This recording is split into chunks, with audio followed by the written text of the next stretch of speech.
was basically Bruce MIA. Yeah. I've not talked to Marty at all. He called me only because he wanted me to propose something to Joe and Troy, something with DraftKings. Would they do something for DraftKings? He said, "Will you ask him?" I said, "Sure." They got to do something on DraftKings. Yeah, for a couple million each. I told him. I did say to him, I go, you want me to ask him? I go, you do know what they make, right? I go, and Troy might make more elsewhere. I go, just so you know, he doesn't need the money.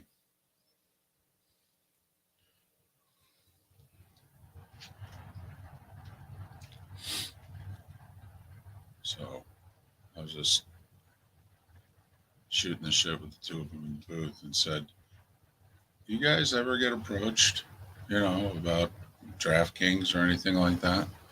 And they were both like, yeah, we have no interest in that. And he goes, never mind the whole, I don't know if the network wants us getting involved in something like that. And I said, well, actually, the funny thing is, I guess Disney's working on their own gambling app. I go, wouldn't shock me if a year from now you two are humping Disney's gambling service or app or whatever it is they're going to do. And they were like, oh, that'd be interesting.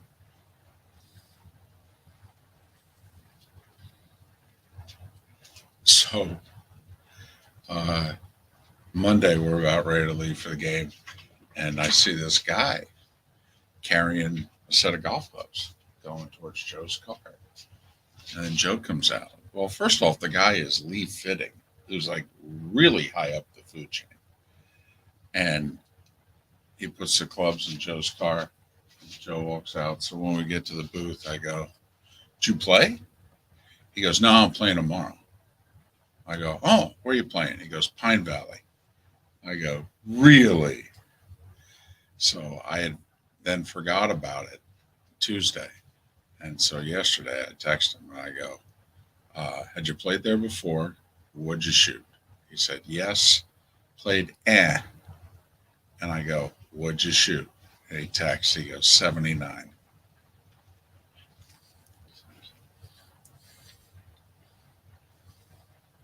Joe's like, his handicap's like 1-4, 1-6, something just obscene. And he complains about his golf game all the time. Told him to shut up.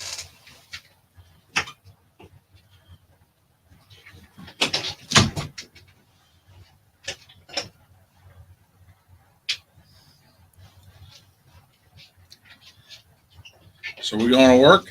Is that what we're doing? I suppose. All right. You say so. I get to go stuff blessing bags today from 3 to 5 with my daughter. Why? Because my wife works and it's a church thing. I have to do it.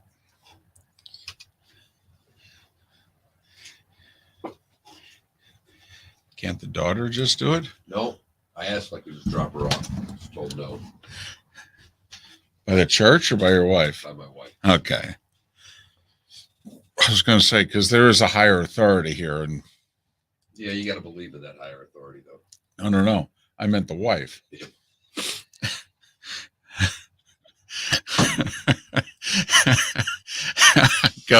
If the church had told you, I'd be like, come on now. Do I just drop her off at this? My wife looked at me. Well, it is the church, right?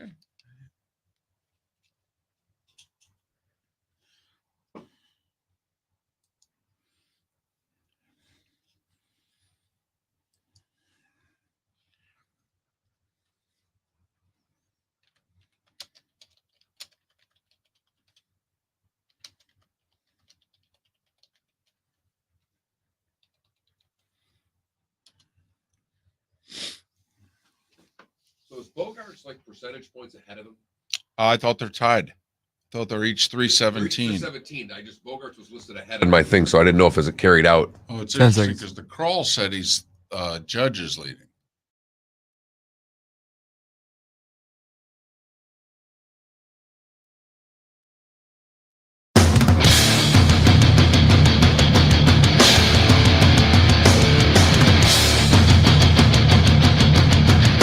You are listening to Miller and Moulton, exclusively on the Florida Sports Network.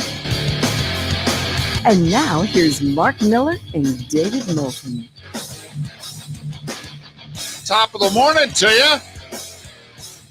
How the heck are you? Miller and Moulton on this Thursday. Hope your week has gone well. Thanks for being with us here on the Florida Sports Network and floridasportsnetwork.com. Another good show lined up for you today. Matt Cannatta, Pro Football Network. We always talk to somebody with PFN in our 7 o'clock hour on Thursdays. Roy Cummings to talk a little Bucks. Boy, there's no news associated with that team. None whatsoever. And Doctor makes a house call. Dr. Roto, we will take your fantasy questions a little bit later in the show and fire them at our good doctor at around 8:35. Top of the morning to you, sir. How are you? Good morning, David. I'm doing very well. Had a good day yesterday. Good night's sleep. I can tell you're well rested. That how the heck are you? Had some oomph to it. Yep. Lets me know that you are full on a Thursday, ready to get fired up for Browns and Steelers. Hello. With an over-under of 38.5. Let me tell you, that's a low over-under. I mean, that's 21-17 when you think about it. 4.5 point spread, 38.5 is the over-under. So that's what Vegas is throwing out there. And quite frankly, that sounds about right. But that's a small number. Anything with the first digit of a 3 is a low over-under. Think about that. That's in September with no weather. I mean, Right. that's Right, but it is with Mitchell Trubisky and Jacoby Brissett. you got that right. So thought is there may not be a lot of points today. Nope. Unless the defense is scoring them. So Steelers and Browns tonight. I will say they gave Al and Kirk a nice rivalry though, and a good audience. I mean, good, their fan bases they'll watch no matter what the records, no matter how stylistic either team is, they will watch. And the two teams don't like each other.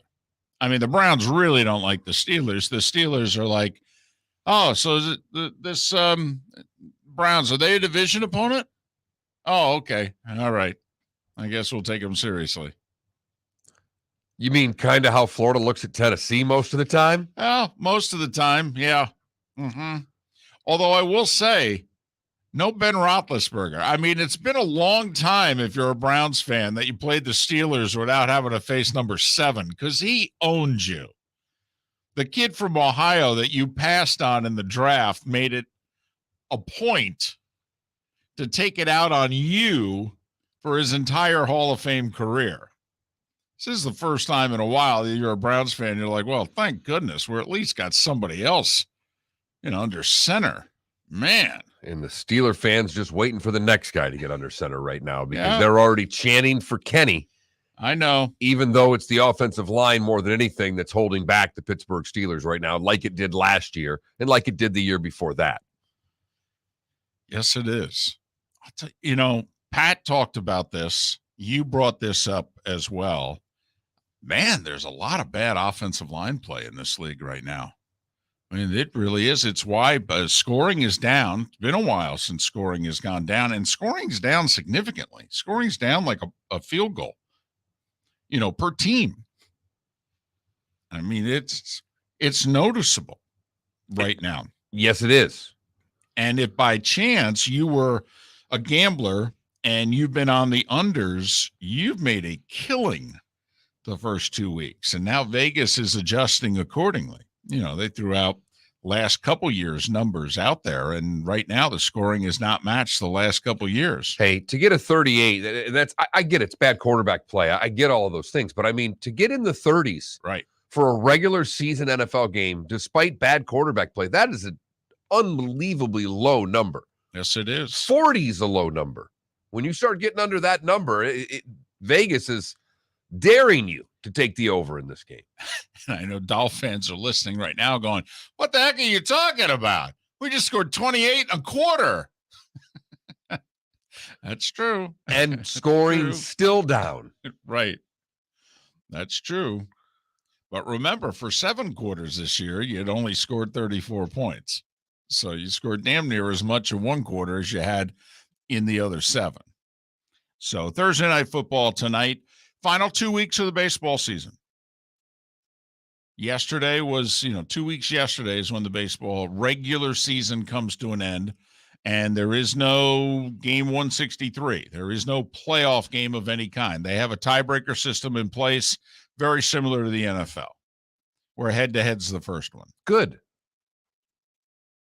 And then they, break it down from there in case of ties with wildcard teams and what have you, who maybe split their 6 games against one another, et cetera.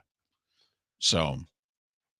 And outside of the Braves and the Mets, a little bit, we still got the Brewers and Phillies battling one another, who both lost. Braves and Mets both lost. American leagues look like it, with Cleveland winning yesterday, that sucker's done.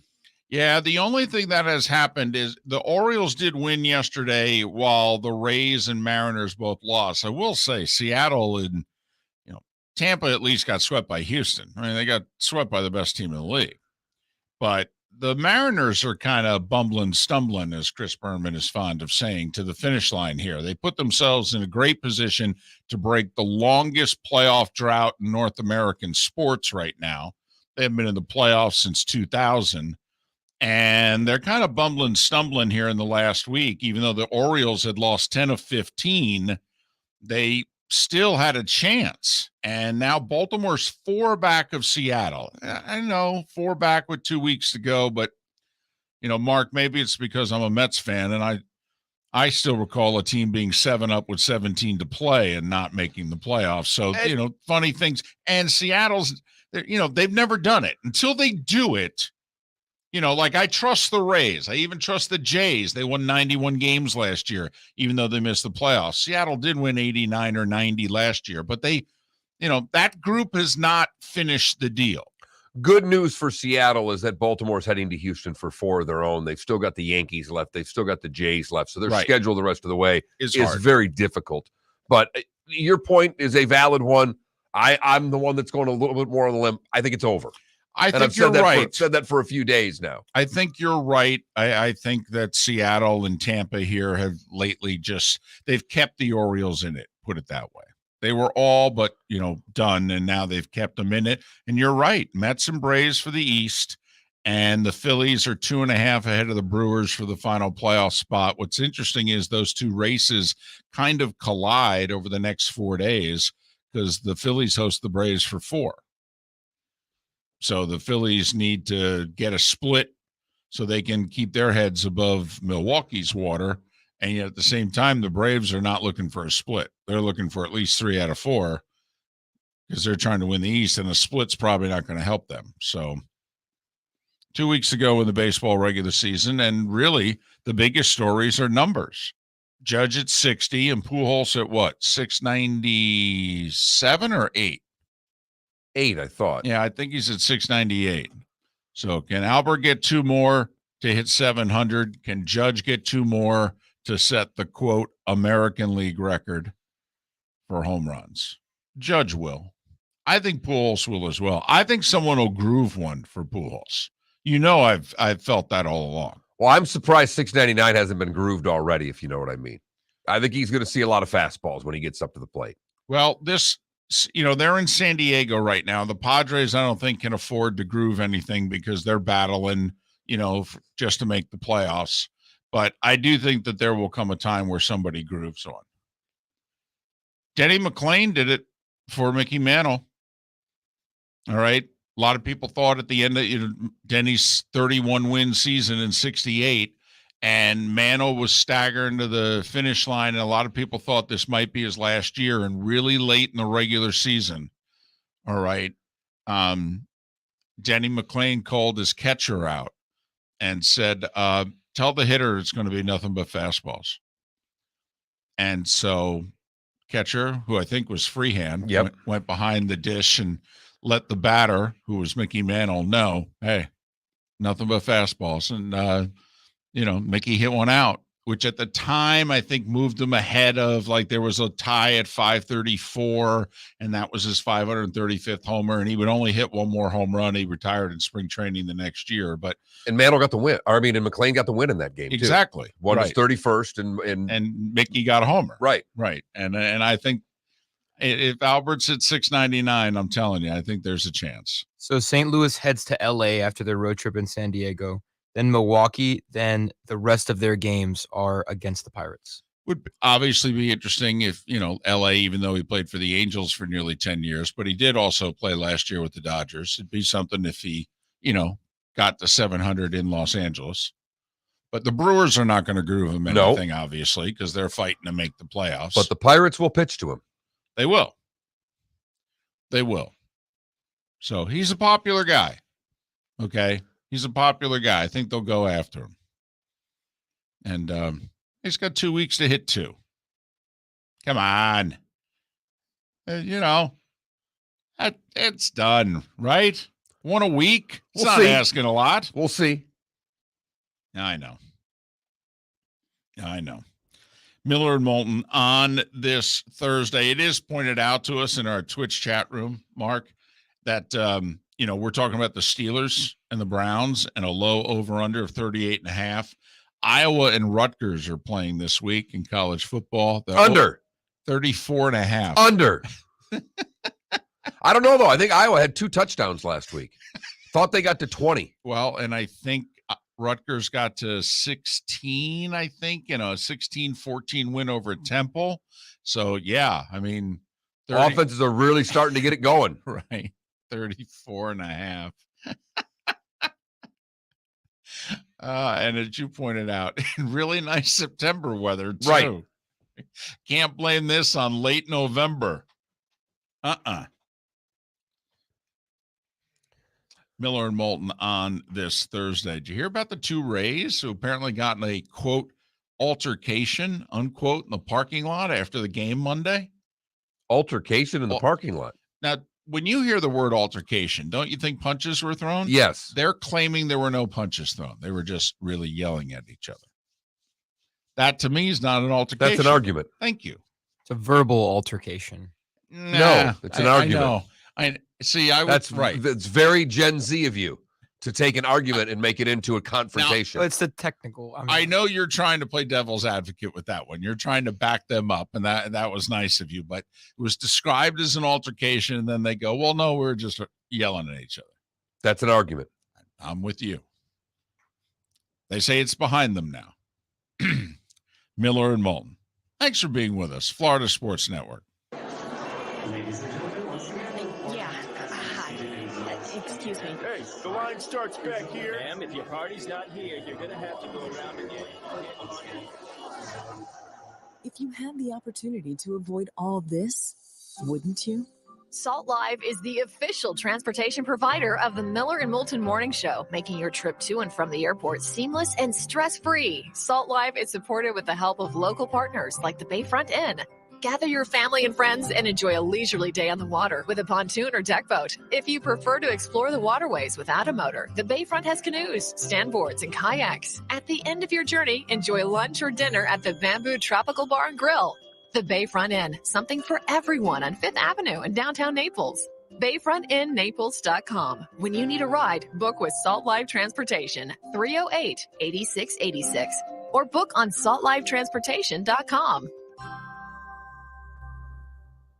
Mark Miller for SWFL Golf Carts, or online, flgolfcarts.com. If you're looking for a golf cart, an e-bike, or an e-motorcycle, go visit Alex and the gang at SWFL Golf Carts. flgolfcarts.com online. Check out their whole inventory. If you're looking for a custom cart, they can take care of you. 2-seater, 4-seater, 6-seater, they've got you covered. E-bikes, nobody better for value and service. E-motorcycles, check them out. Again, flgolfcarts.com. FLGolfCarts.com. David Moulton for Napa, Napa Auto Parts, and Napa Filters. Insist on Napa filters for your vehicles, or if you're a do-it-yourselfer, only buy Napa filters. Napa has a filter for almost anything on earth that moves, whether it's motorcycles, foreign and domestic cars, vans, SUVs, earth-moving equipment. You get the idea. Napa Auto Parts, Napa filters. Insist on them for your vehicles, or if you're do-it-yourselfer, only buy Napa filters. You were listening to Miller and Moulton on the Florida Sports Network.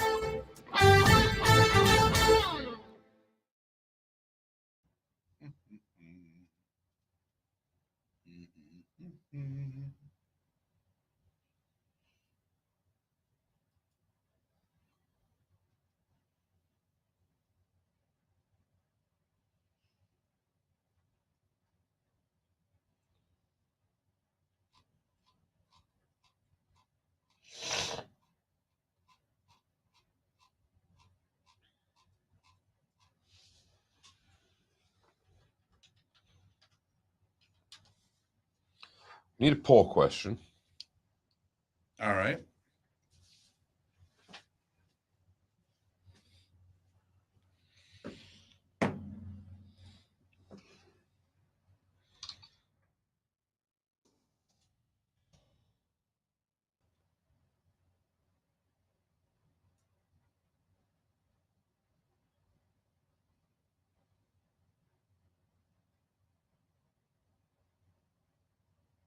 Did fall today? I think it is. Today's the first day of fall. Yeah, you could really tell here in Florida. Fuck. So we play our 2-man scramble afterward. Little bonus golf yesterday. And we're on the 5th green. And a little bit of sprinkling starts. And I mean 2 bolts of lightning hit. We had 8 guys in the green. I've never seen. I didn't freak out. I mean, I just walked to my cart, put my shit away. But I mean, guys are dropping. I mean, it's as close as I've ever seen lightning on a golf course where you could see the bolt. It's like, and it came out of nowhere. Right. There had been nothing.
No, Arch, we don't. At least not in the southwest part of the state. That's for sure. Got to get north of I-4.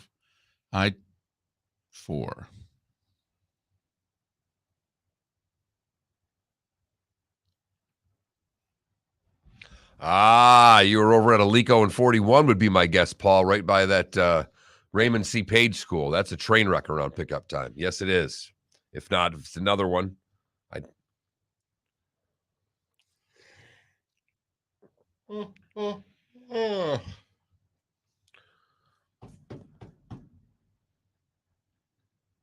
15 seconds. He did, RCB. He did. And Summer Light, Arch. Don't forget about Summer Light.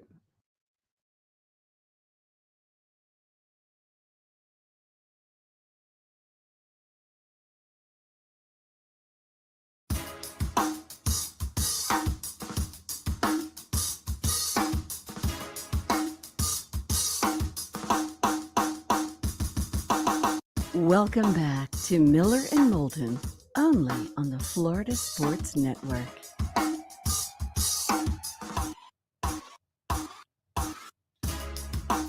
"21 minutes after the hour, top of the morning to you. Miller and Moulton, Florida Sports Network, floridasportsnetwork.com.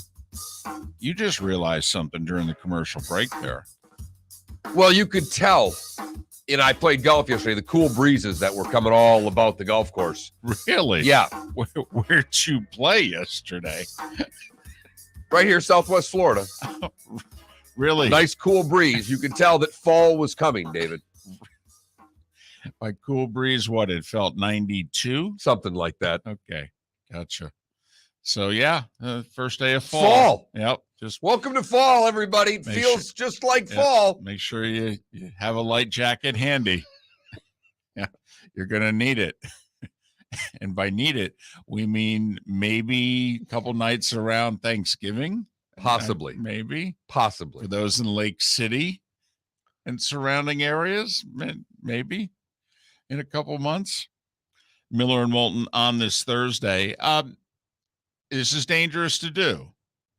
All right, because of where it may lead, especially with the young lad on the other side of the glass. But two NBA stories I want to throw out there. All right. First off, so Silver took a lot of grief from within the NBA when he didn't do to the Suns owner what the league did to the Clippers owner, Donald Sterling, a few years ago, which is say, yeah, you're a bad dude. Think you're racist. We don't want you in the league anymore. We're taking the franchise away from you. And everybody supported Silver when he did that. Well, he didn't do that with Sarver. In fact, he came out and said he didn't have the authority to do it based on, how they went about, inner workings and the probe and what, I don't know. But LeBron and Chris Paul and the head of the Players Association and a few of the other players. I mean, Draymond Green, whose podcast is very popular, he flat said what we said. What's the difference between Sarver and Sterling? So Robert Sarver is the owner of the Suns and the Mercury, the WNBA, and he's suspended for a year and he's fined $10 million. Well, he decided yesterday, you know what? I'm just going to sell. Did Silver get lucky? Or was it genius? Because if Silver had laid down the hammer, Sarver probably could have sued. And a lot of people think he would have won. And also, don't know if the owners, who, let's face it, many of them probably have their own skeletons. I mean, Mark Cuban, for as much as we like him, I mean, there's been a lot of accusations about how that organization and the behavior at the upper ends of that organization. So was Silver brilliant, in handing down a penalty which led to what he and probably a lot of people wanted? Or is he getting lucky here with Sarver, and that Sarver's actually going to let Silver off the hook? I think Sarver's letting Silver off the hook. And Sarver got his $10 million fine, and now he gets to make what? Oh, my goodness. The T-Wolves just sold for 1.5. Right. So think about that. The T-Wolves, Minneapolis, versus the Suns, Phoenix. I mean, you got to think it's 2. Right. That's what I exactly what I thought. And I think Sarver paid $400 million. So, I mean, this is a hell of a penalty he's facing. Well, I mean, franchises have escalated in value. And the irony that Sarver linked to Sterling, because who took the NBA franchises and basically doubled their value? The guy who bought the Clippers from Donald Sterling, Steve Ballmer.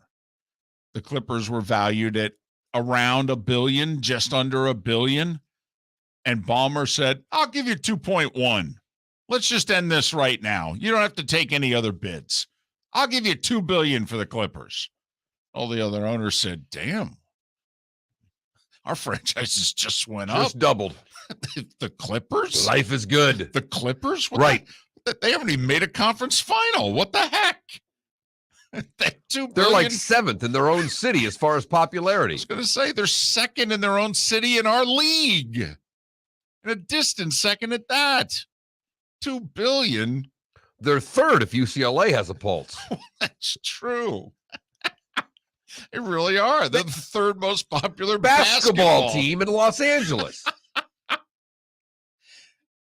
So Sarver's going to make a ton of money here. I mean, there's no doubt. But there are some who believe that Silver was brilliant, that he avoids all the lawsuits, he avoids all the angst. It wouldn't be public amongst the other owners, but privately the owners would say to Silver, seriously? I mean, is that now what, I mean, because they'd all, I think, start looking around going, man, there's, did I have a conversation 10 years ago? I mean, man, I had that screaming, yelling match 10 years ago about such and such. Is that going to cost me my franchise? Well, and you mentioned Cuban. Now, I know there was no racism there, but there were a lot of other allegations that people would start, if you're starting to take franchises away. Right. What's then the limitations of what absolves you of not getting your franchise taken away? Well, let's face it. I mean, cancel culture would have started within NBA ownership. If Silver had done to Sarver what they did to Sterling, okay, Cuban would have been next.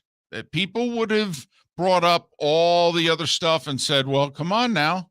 If we're taking franchises away, then we got to talk seriously about Mark Cuban here. And that's not a conversation that the NBA and NBA owners would have liked. I mean, Draymond Green was, before Sarver said, you know what, I'm going to sell, I thought Draymond Green brought up a very interesting point in which he said, how about if the owners vote? Board of Governors, whatever they call it. How about if they vote on whether or not Sarver should keep the franchise? And Draymond's like, I want him on the record. I want him on the record. If you think he should keep his franchise, he didn't do anything that should cost him his franchise, that's fine, but I want the votes on the record. That's fascinating. It would never happen in a million years. Well, no. And you could vote against taking the franchise away and still not excuse his behavior because of, the slippery slope of what it leads to. But it would be a bad look potentially for you as an owner if you publicly voted to let him keep his franchise, because then you go, wait a minute. So how are you going to get a free agent? Yeah. And I'm not joking Right. here. That's what Draymond was trying to say. Right. Which owners are racist? That's the question that he asked.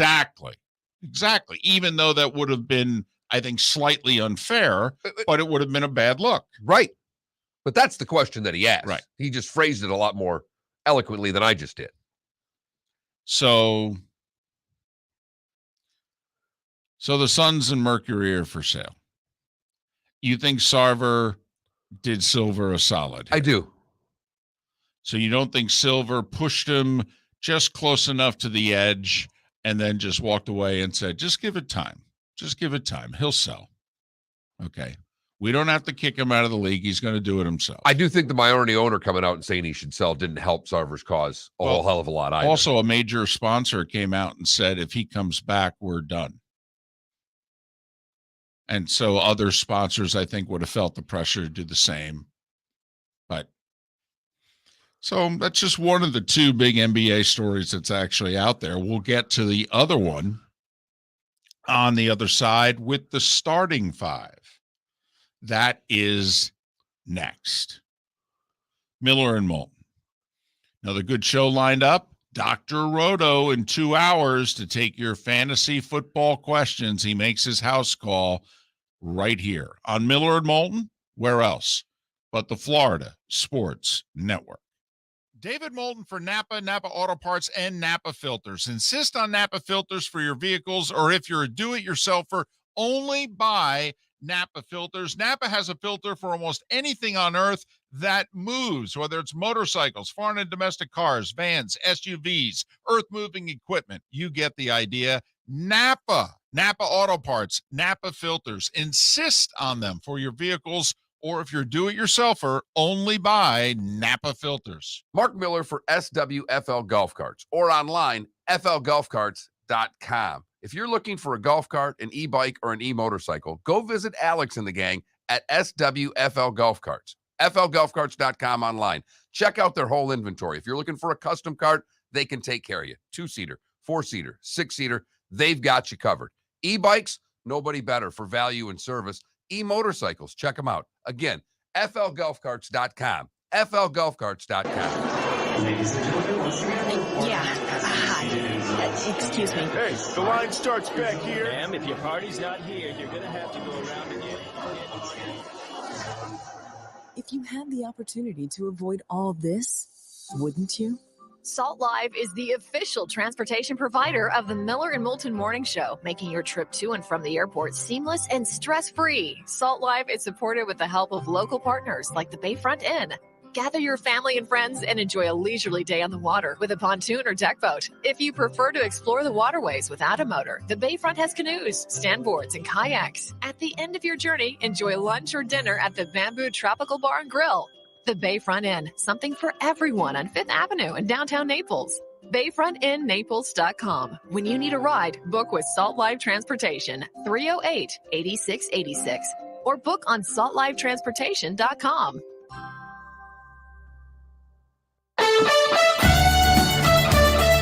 You were listening to Miller and Moulton on the Florida Sports Network.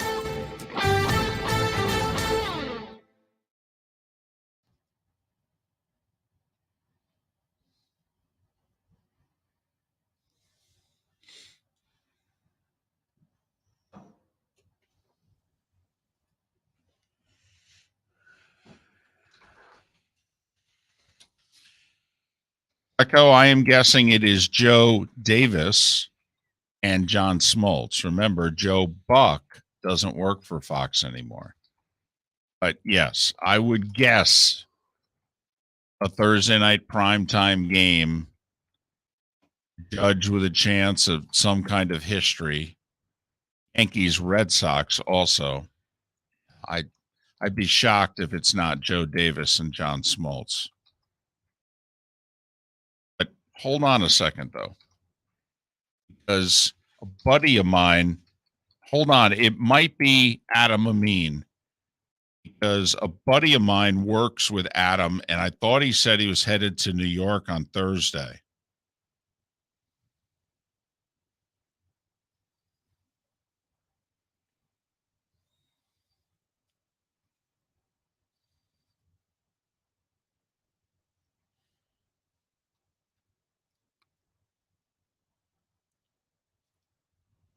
So, David, I asked Mark before the show, and I'll ask you.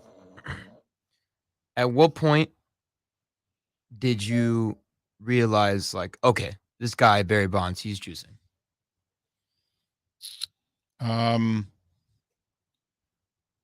Twitch chat, feel free to chime in as well. Early 2000s. Like, when he was on the Giants. After he hit that 500-foot home run in the World Series.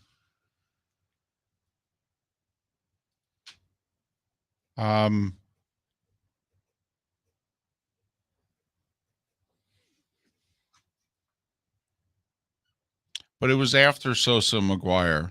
Because also, I mean, the Balco trial basically showed he didn't start juicing until after McGuire and Sosa in the summer of 98.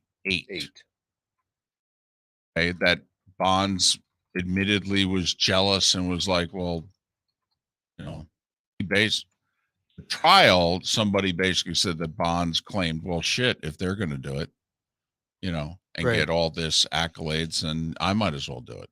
So when we were doing what we did for Pujols with Bonds, 700, then 756, the whole time it was just like, yeah, but he's juicing.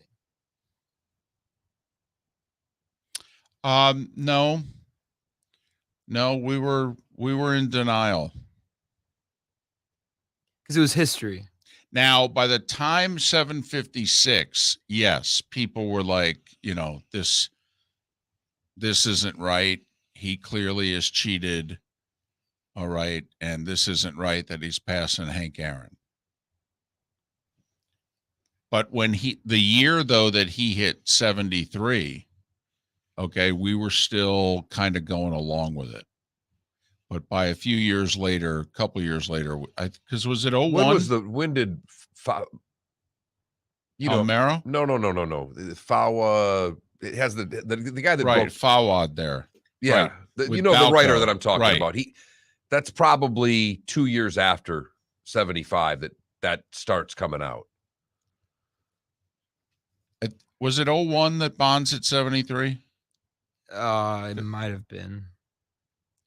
I'll tell you in 2 seconds.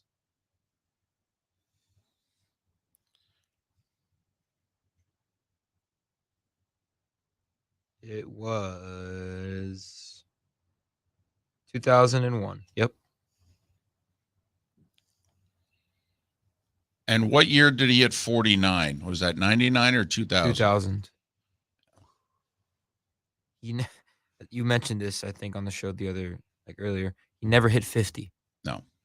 He just hit 73. Daniel Wallach with an interesting point in the other NBA story. Crazy that somebody leaked the existence of an ongoing internal workplace and investigation to Woj.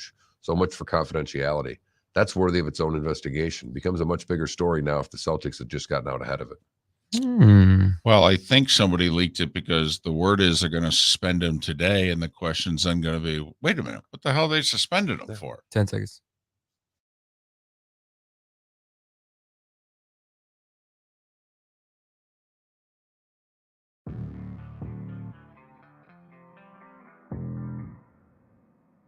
Thanks for listening. And now, more of Miller and Moulton on the Florida Sports Network. 22 minutes before the hour, Miller and Moulton, Florida Sports Network, floridasportsnetwork.com. Any leads on a poll question? It's National Ice Cream Cone Day today. Hold on a second. The cone gets its own day? Well, ice cream cone. I mean, I think that implies it's the whole thing, the cone with the ice cream on top. I mean, no one just has a cone. Well, but I mean, what other cone would it be besides an ice cream cone? Parking cone. No. Cone head. No. Hold on. But when you go to the grocery store and you're buying the cones, you're buying an ice cream cone. You're not going to take one of those and put it in your parking spot. You're not going to put it on your head. Of course, that it's implied that it is an ice cream cone. Is it possible to use an ice cream cone for something that's not ice cream? Right. Okay, that's it's possible. Frozen yogurt. Oh, I knew you were going to go there. He couldn't even keep a straight face, ladies and gentlemen. All right. Well done, though. I mean, he kept a straight voice. Anyway, that was good. Put guacamole on a cone. I don't know how to feel about that. Really? Because that's like a big nacho. Thank you very much. Whoa. Did you just do something here? Hold on. Created your own snack here. Guacamole on a cone? Not the first time that I've created a munchie. So today's National Ice Cream Cone Day. Right. All right. At first time I'm hearing that, I'm thinking just the cone, but. So I just went very simply. I think very simply we should go vanilla or chocolate. The two most basic ice cream flavors that they're out there. I'm not going to sit there and get into, you want something different, but are you a vanilla guy or are you a chocolate guy? Fair or enough. gal for that matter? Fair enough. and you won't add strawberry to it. I was never a strawberry, but usually when you went somewhere, that was the 3 choices. No, I'm not adding strawberry to it. Okay, fair enough. All right. So that's what we're going to go with. Today's National Ice Cream Cone Day. Which way you going? A, chocolate, B, vanilla. There you go. All right. Okay. I'm a vanilla guy. I mean, Klecko points out we should ask, what kind of cone do you choose? I'm a sugar cone guy. I am too. I go waffle. So chocolate or vanilla will get more votes, I think. But appreciate the contribution, though, Klecko. Well done. Right now, it is time for The Starting Five. 5 stories you need to know. It's the Starting Five on Miller and Moulton. Here's number 1. Do you like the dipped cones? Do you like, the chocolate? I'm really just cones? A sugar cone. Okay. Me too. May have to get one today now. I have to admit. It really sounds good. Yes. It'd be nice to have a staff. We could send somebody out for them. Although I think Felipe would volunteer. Yankees bomb the Pirates 14-2 and Judge had 2 hits, but no home runs. So with 2 weeks left in the season, he's at 60. Yankees lead is 6.5. Their magic number is 8 to clinch the East.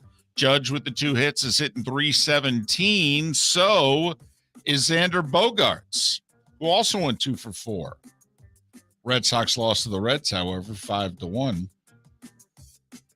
So if they're both hitting .317, do you go and decimal point it out? Don't you have to? Or do you just award co-batting titles? I mean, no. We're not just rounding up. Well, someone has a better batting average than the other person. I would bet on it. Well, but if 317, 4 versus 317, 3? I mean, it's still 317.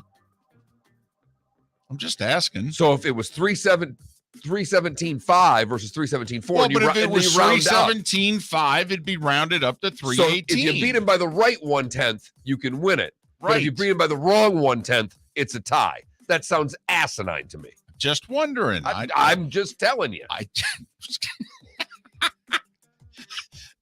Ladies and gentlemen, you just took a window into our soul right there as to how we have negotiated things over the last 15 years. I'm just telling you you're wrong. Rays got swept at home by the Astros 5-2. Tampa Bay is still the 5 seed, however. They've lost 3 in a row. Houston, their magic number to be the 1 seed is less than a handful. Philly snapped their 5-game losing skid. They were down 3-0 in the 8th. Tied it, won it in 10, 4-3. Toronto remains the 4 seed, a game and a half ahead of the Rays, 2 games ahead of Seattle. Mariners lost yet again to Oakland, 2-1 the final. And with Baltimore beating Detroit 8-1, are the Orioles still in it? They're 4 back of Seattle with 13 hanging around. With 13 to play, 4 back for the final playoff spot. By the way, the Guardians whooped up on the White Sox 8-2, while the Twins, forget about the Twins. But the White Sox are now 6 back. Guardians' magic number is 7 with 13 to play. Twins lost to the Royals 5-2. Royals, before the game, fired Dayton Moore. Dayton Moore has run the Royals organization for the last 15 years. He was the architect of the 2 teams that went to the World Series in 2014, 2015. Royals have not had a winning season since winning the World Series in 2015. This will be their 7th consecutive losing season. Isn't it interesting how both the Royals and the Tigers cleaned house in that division this year? They were both losing teams a year ago, but they were expected to kind of do what the Orioles did, be competitive, be around 500. Right. And when they fell woefully short of that, it's interesting that the Tigers and Royals are cleaning house. Certainly the fan bases in Minnesota and on the south side of Chicago are kind of looking around going, well, You guys are going to do the same? I mean, we underperformed just like they did. Think about the Guardians, by the way. They're the only team in the division that met or exceeded expectations. Literally, the entire rest of the division underachieved. That's catching a break. It is. But they also are finishing strongly. Yes, they are. And with that pitching, yeah, could be a tough out. No question. Especially in the short series to start the playoffs, best of 3, best of 5. Over to the National League.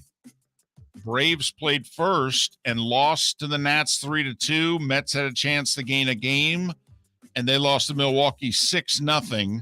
So the two teams are still tied in the loss column, but the Braves are a game back because they've played 2 less games. 11 to play for the Mets, 13 for the Braves. By the way, the Mets had 3 guys hit by a pitch. They set the all-time baseball record, or at least since 1900, in terms of most hit by pitches in a season, 106. Do you know they have not retaliated once? And you know what I mean by retaliate, in which it's so obvious that like guys are ejected and, you know, the players run out of the dugouts and want to fight. They've not done that all year. Do you think they should have? Yes.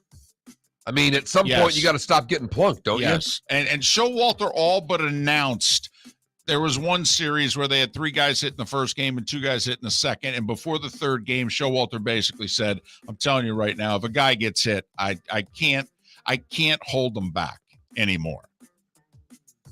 And think about it with DeGrom and Scherzer and that pitching staff. Yeah. I mean, well, no, I don't just mean that they couldn't pick pinpoint spots to throw at guys, but that's a strong, with Scherzer especially, a vocal guy, a leader who's got to be just fuming to not retaliate. Yep. Marlins gave up 3 in the 8th, lost to the Cubs 4-3 before 8,753. Padres beat the Cardinals 1-0. St. Louis's lead is still 7.5 in the Central. Blake Snell took a no-hitter into the 7th before Albert Pujols broke it up. Cardinals have been shut out in back-to-back games. Padres are the 5 seed. Phillies are a game and a half back. They're the 6 seed.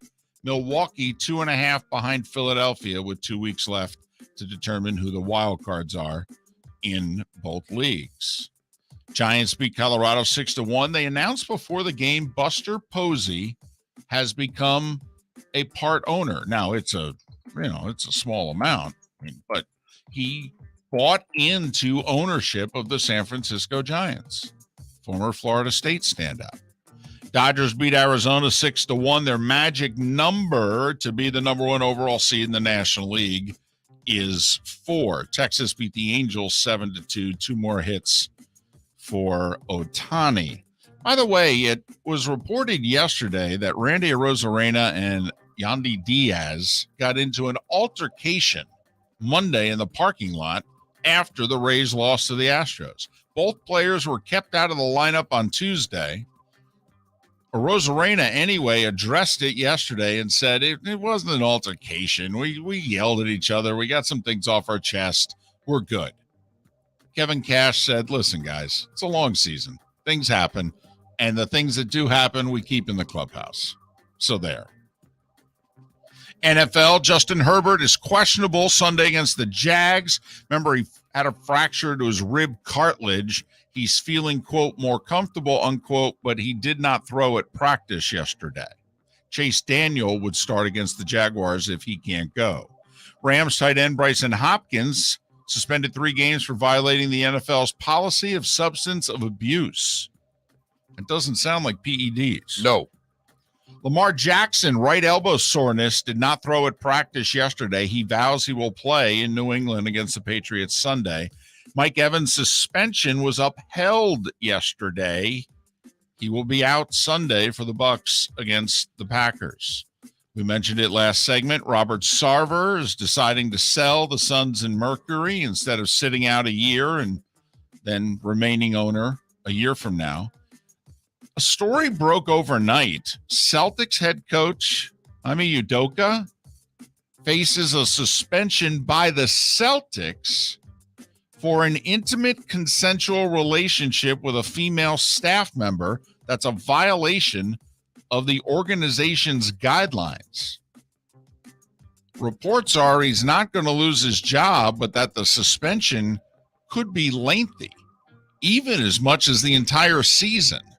And it could be handed down by the Celtics against their head coach as early as today. By the way, for the record, Udoka has been involved in a long relationship with Mia Long.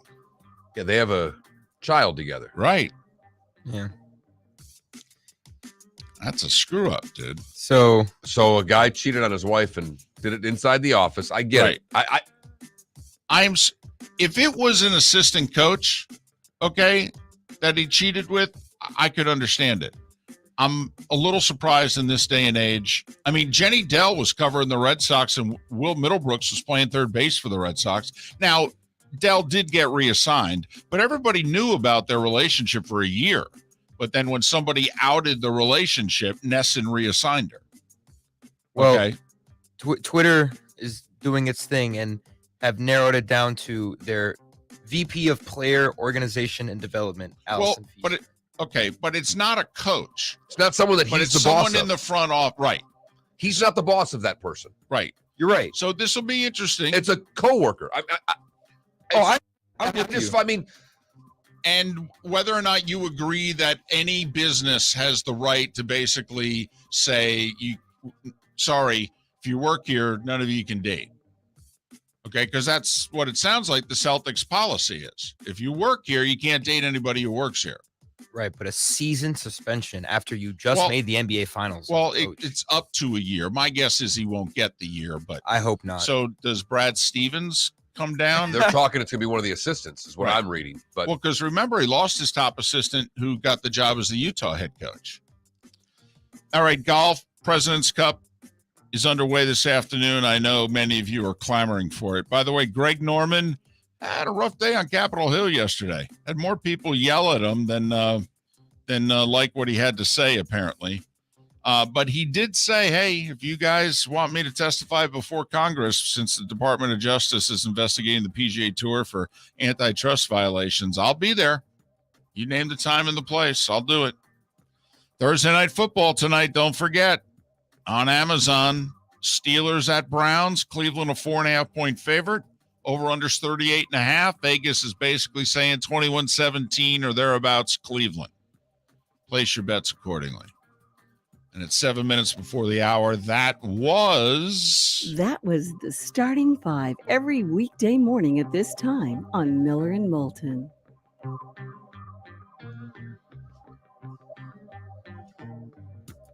So there you have it.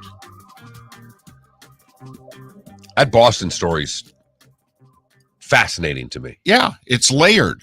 It's layered. A lot of rumors about who the woman is. It might be a relationship to the owner. Okay. You know, she may have been married. Does that matter? Just Miller and Moulton. More about it on the other side. Thanks for listening. Mark Miller for SWFL Golf Carts or online, flgolfcarts.com. If you're looking for a golf cart, an e-bike, or an e-motorcycle, go visit Alex and the gang at SWFL Golf Carts, flgolfcarts.com online. Check out their whole inventory. If you're looking for a custom cart, they can take care of you. 2-seater, 4-seater, 6-seater, they've got you covered.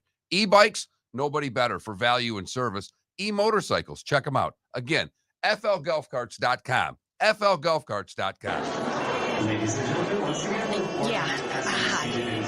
Excuse me. Hey, the line starts back here. Ma'am, if your party's not here, you're going to have to go around again. If you had the opportunity to avoid all this, wouldn't you? Salt Live is the official transportation provider of the Miller and Moulton Morning Show, making your trip to and from the airport seamless and stress-free. Salt Live is supported with the help of local partners like the Bayfront Inn. Gather your family and friends and enjoy a leisurely day on the water with a pontoon or deck boat. If you prefer to explore the waterways without a motor, the Bayfront has canoes, standboards, and kayaks. At the end of your journey, enjoy lunch or dinner at the Bamboo Tropical Bar and Grill. The Bayfront Inn, something for everyone on 5th Avenue in downtown Naples. BayfrontInNaples.com. When you need a ride, book with Salt Live Transportation, 308-8686. or book on saltlivetransportation.com. David Moulton for Napa Auto Parts, and Napa Filters. Insist on Napa filters for your vehicles, or if you're a do-it-yourselfer, only buy Napa filters. Napa has a filter for almost anything on earth that moves, whether it's motorcycles, foreign and domestic cars, vans, SUVs, earth-moving equipment. You get the idea. Napa Auto Parts, Napa filters. Insist on them for your vehicles, or if you're a do-it-yourselfer, only buy Napa filters. Don't miss the Miami Dolphins watch party every Sunday at the Seaside Bar and Grill in Bonita Springs. Presented by Clutch Vodka. The Seaside will be serving Clutch Vodka drinks, including the awesome Bloody Mary bar at the Seaside. If you can't be at Hard Rock Stadium, come have fun at the best place in town to watch the Dolphins and enjoy the best, clean, crisp, smoothest vodka. That's Clutch with a K. Miami Dolphins parties every week at the Seaside Bar and Grill on Old 41 in Bonita Springs. Powered by Clutch Vodka. Mark Miller for SWFL Golf Carts, or online, flgolfcarts.com. If you're looking for a golf cart, an e-bike, or an e-motorcycle, go visit Alex and the gang at SWFL Golf Carts. flgolfcarts.com online. Check out their whole inventory. If you're looking for a custom cart, they can take care of you. 2-seater, 4-seater, 6-seater, they've got you covered. E-bikes, nobody better for value and service.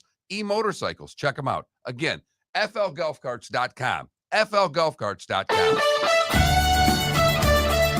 You are listening to Miller and Moulton on the Florida Sports Network.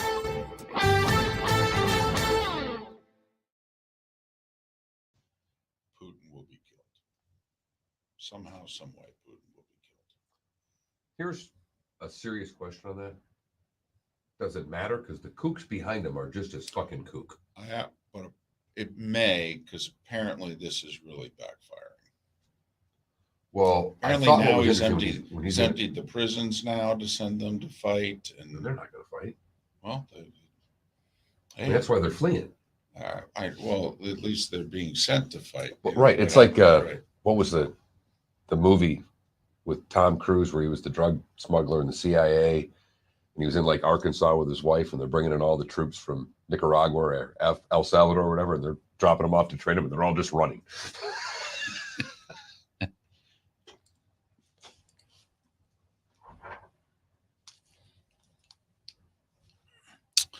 Yeah, Klecko, I think this year Norman's just a little too hot. I think by next year, to be honest, it'll be Brando's hometown. Because the two tours are going to go in separate directions next year.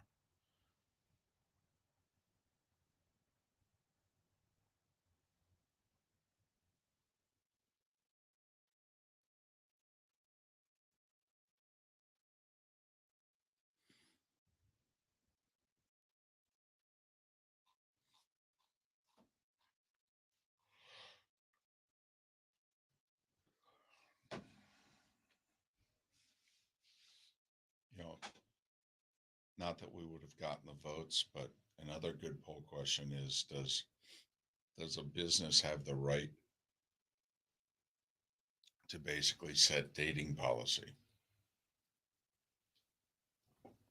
I mean, yeah, like I just look, my one buddy who's got all those employees. Mm-hmm. He's like, hey, we've had rape charges.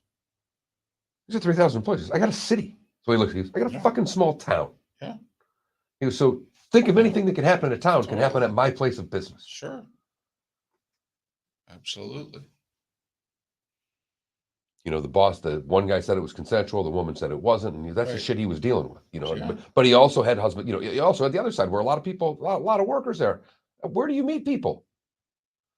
The guy, I happened to tape Bill Maher and John Oliver 2 weeks ago because it was a free HBO weekend, because I don't get it anymore. Right. Usually when you do that, once the free thing goes, I set the subscription, tape when I had the subscription. Whoever this guy was on Bill Maher, fascinating comments. He is so worried about our country because of the men. He just talked about Tinder and dating and how basically, there's 10 good looking women that 90 guys are trying to get. And we have a bunch of single, lonely men out there that are Felipe's age, that have no idea how to meet women, no idea. And he says, working for home is the single worst thing that's happening to everybody out there right now.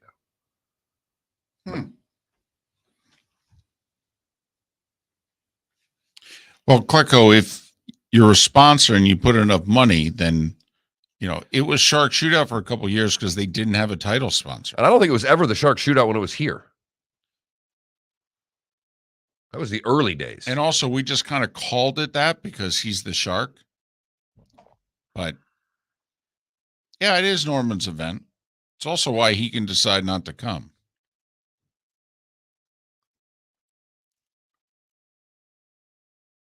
$15 seconds.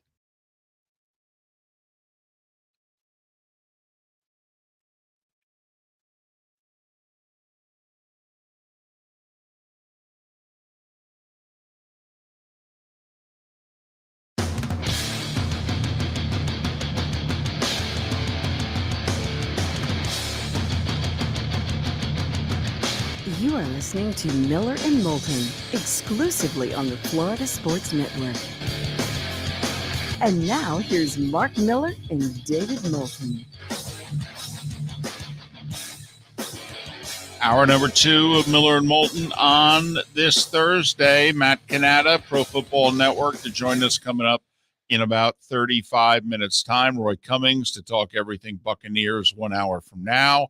90 minutes or thereabouts away from the good doctor making a house call, Dr. Roto, to answer your fantasy football questions. Get them ready for a little past 8:30. But a couple of interesting topics brought up in the first hour. I want to dive into them in a little more detail.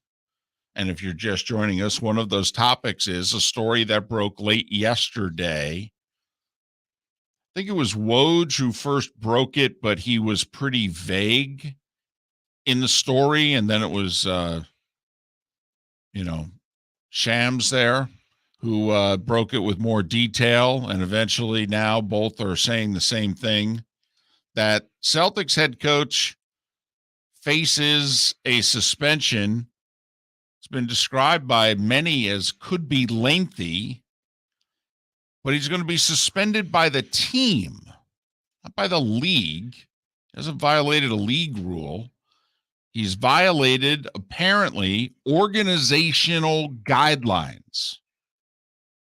And Mark, what he is more than alleged to have done is have a, quote, intimate consensual relationship with a female staff member. That's a violation of the organization's guidelines.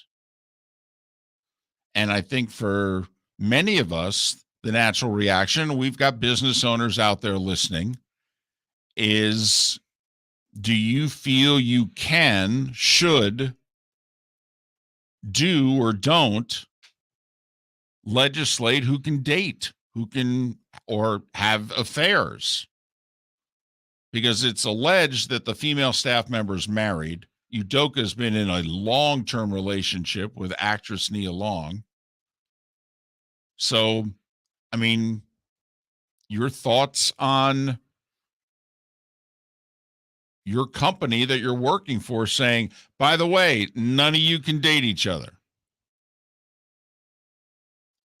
Or anything else for that matter. Right. Right. No one-night stands. No canoodling. I'm trying to figure out a place that I worked at where it didn't happen. And I'm not being a smart aleck here.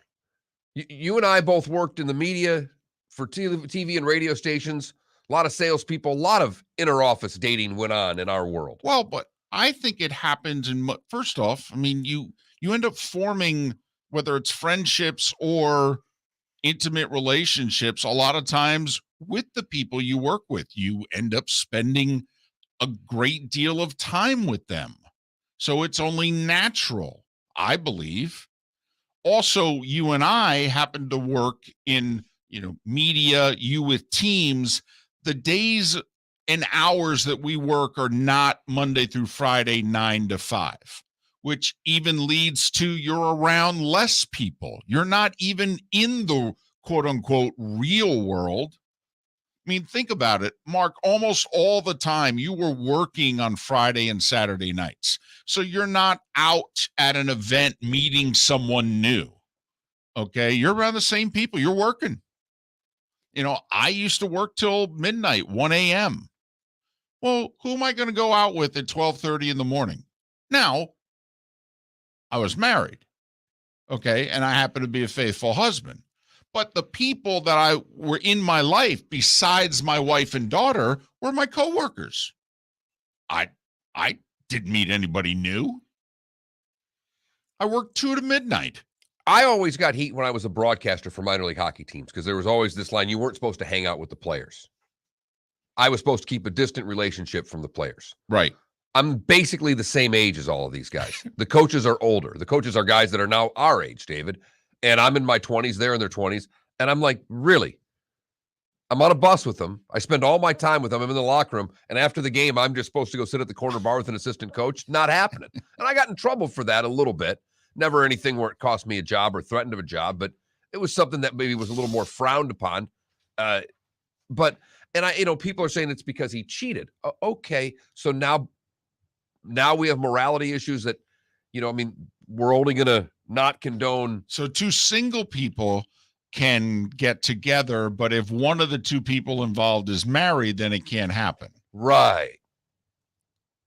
Well, and I'm just curious people's thoughts as to whether or not you think your employer has the right to even have that as an organizational guideline, if you know what I mean. I mean, it's kind of like, and I don't want to catch grief for this, but I probably will. One of the things that you and I have looked at in this PGA Tour LIV dispute is that the PGA Tour had a document that they made all their golfers sign that said you won't play on a competing tour. Well, the argument is whether or not they're allowed to have that. Okay, yes, there's no doubt. Okay, everybody with the Celtics agreed to the guidelines. What we're wondering is, should those be allowed to be guidelines? It's what the LIV golfers are arguing. Yeah, we signed a document with the PGA Tour, okay, and technically we broke the rules, but the document's illegal. Now, this isn't illegal, I don't believe, okay, but I'm just wondering, is everybody okay with your boss basically saying, hey, by the way, love everybody that works here. Don't want any of you to leave. None of you can date, by the way. And for the record, I mean, he's not married. He's had a long-term relationship. Yeah. In California, he'd be married, but I know what you're saying. But he didn't cheat on his wife. I mean, he cheated on his girlfriend. I know they have a kid together. I'm just saying people are trying to make the comparison. Well, this person was married. Well, no, actually they're not. Maybe there's a reason he's been engaged for 10 years, which is a great move if you can pull it off. Yeah, I mean, they've been together 12 years. One of the guys I play golf with just got engaged, and second marriage for both of them. And he said, I saw him. I said, congratulations. Yep, get married in November 2032. Yikes. I wished him luck. So, like Felipe, just curious. All right, because you're just starting your professional career. And this is a tough industry to break into.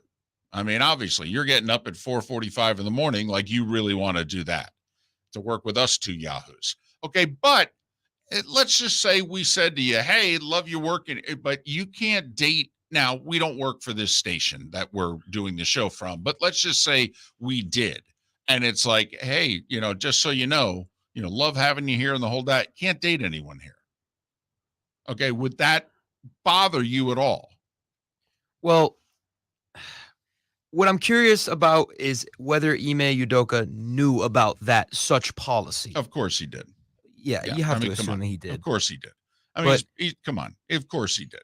Well, everybody knows. At some point, somebody said, dude, you do know you can't. I mean, forget the whole whether it's immoral or not. It's against company policy.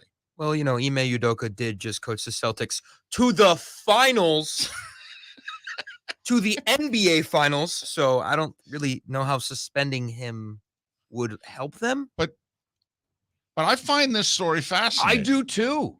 All right. Whether or not I know it's legal. I don't think this, because there are other businesses in which people who founded the companies are like, hey, just so you know, there's no fraternizing here. You know what I mean? I mean, I always love it when the bar, okay, I bartended back in the day, and I remember bartending at one place in which it was like, just so you know, none of you could date each other. And we'd literally go, okay, and we'd all look around going, yeah, 3 a.m. Who else are we going to hang around with? We're closing time's 2. We clean up together. It's 3 a.m. Who are we going to go out and get, go to the diner with at 3 a.m? Yeah, hell of a social life working at a bar. So I just curious people's thoughts on whether or not a company is within the right to, and does it matter to you if, one person's married, both married? Because you could argue if you've been with someone 12 years, is that, legally in certain states that is married. But just curious people's thoughts as to whether or not a place of business, which the Celtics technically are. Yes, they are. And their organizational guideline is no dating, no relation, no canoodling, no nothing. Whether or not you're okay with that. And there are, if you look at their chart, there's probably, I bet you there's 100 people that work for the Celtics. Oh, more than that. Absolutely. Sure.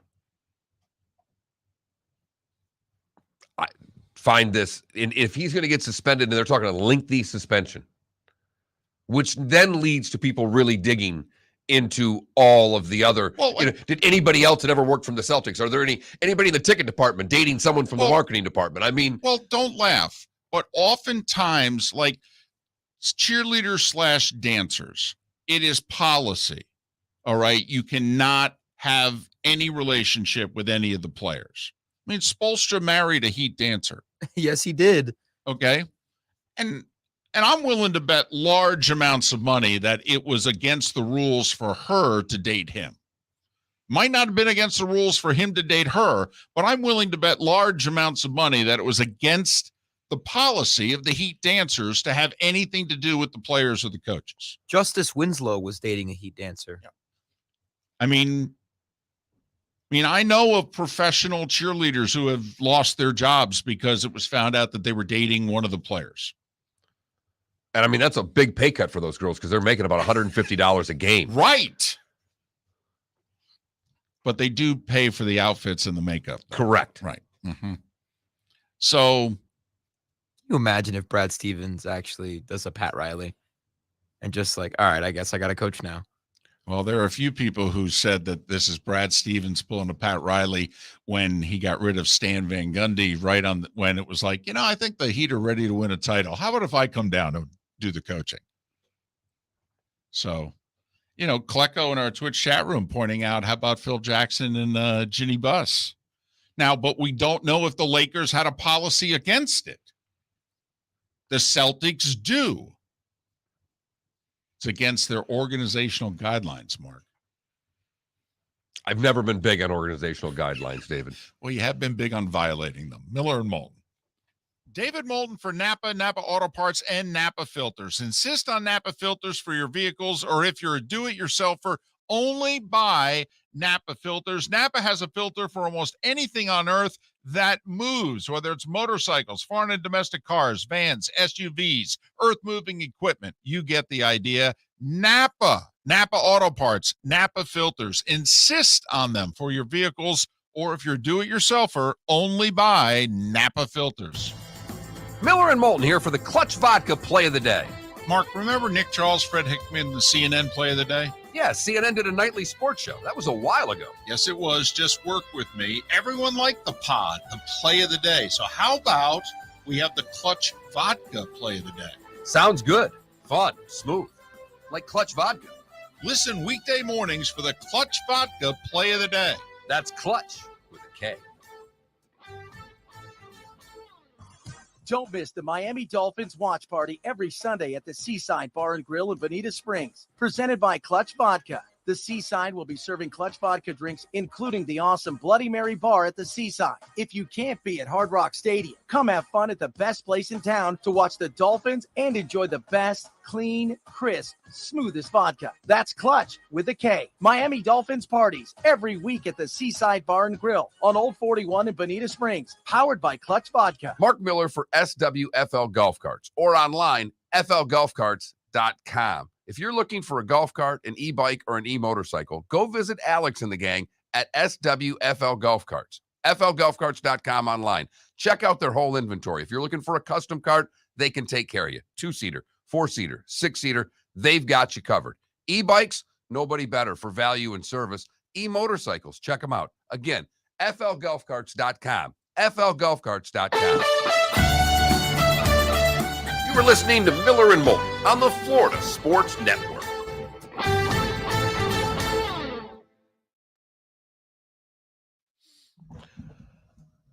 Hops, that's a really funny comment.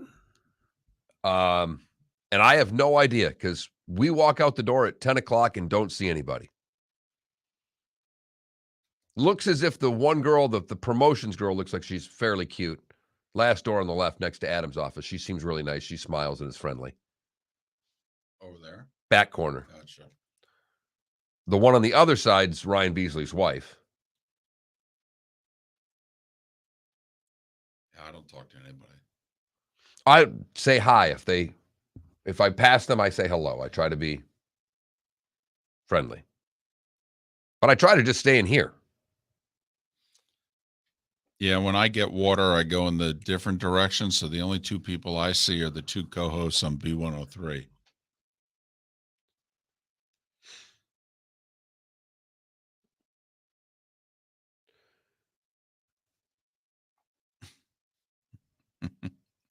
Johnny Mac, that's pretty funny. Philly, you'd better go fill out that heat application. I graduated with a heat dancer. Not even kidding.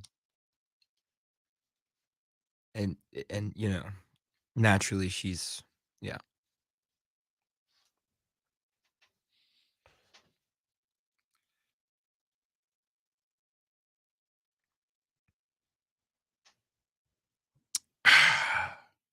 Savage though. Eric Spoelstra marrying a heat dancer. I will say Spo looks really young. Oh yeah. I mean, sure. he still looks 15 years younger than he is. He's a DILF. I'll give him that.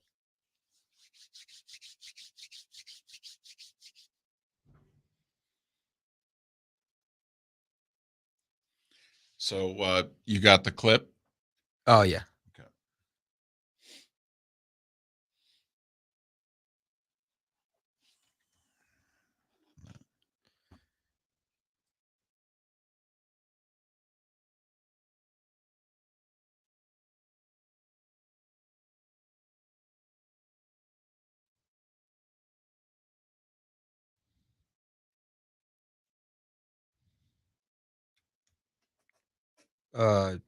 Tom McCarthy, right? The Phillies play-by-play announcer. Mm-hmm. It's crazy how much he sounds like Mark Zumoff.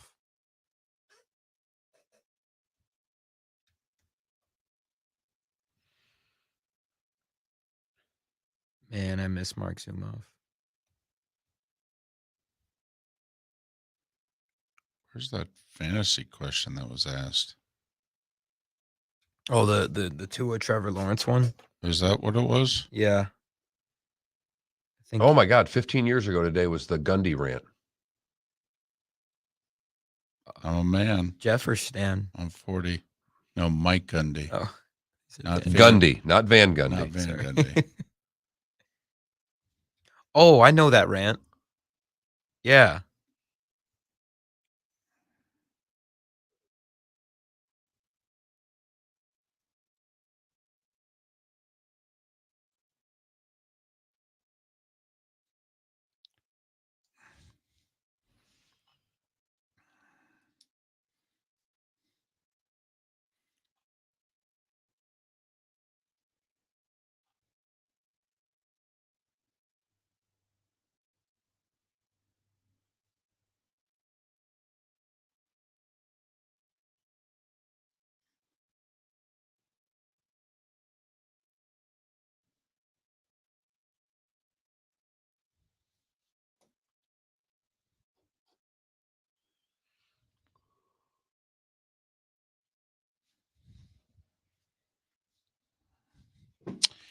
Dan Wolken, he's got to go.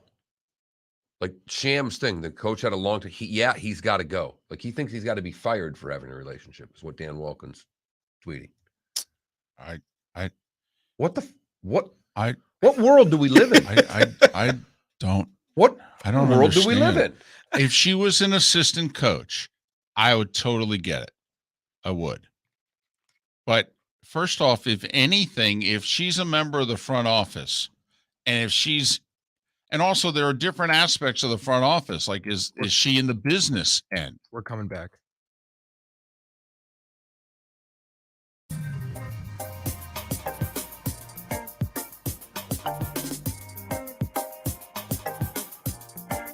Welcome back to Miller and Moulton, only on the Florida Sports Network.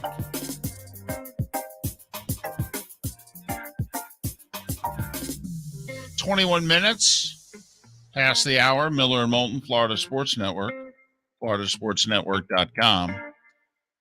Poll question's been up for a while. Today is National Ice Cream Cone Day. It is. And so Mark says that implies the ice cream being in the cone.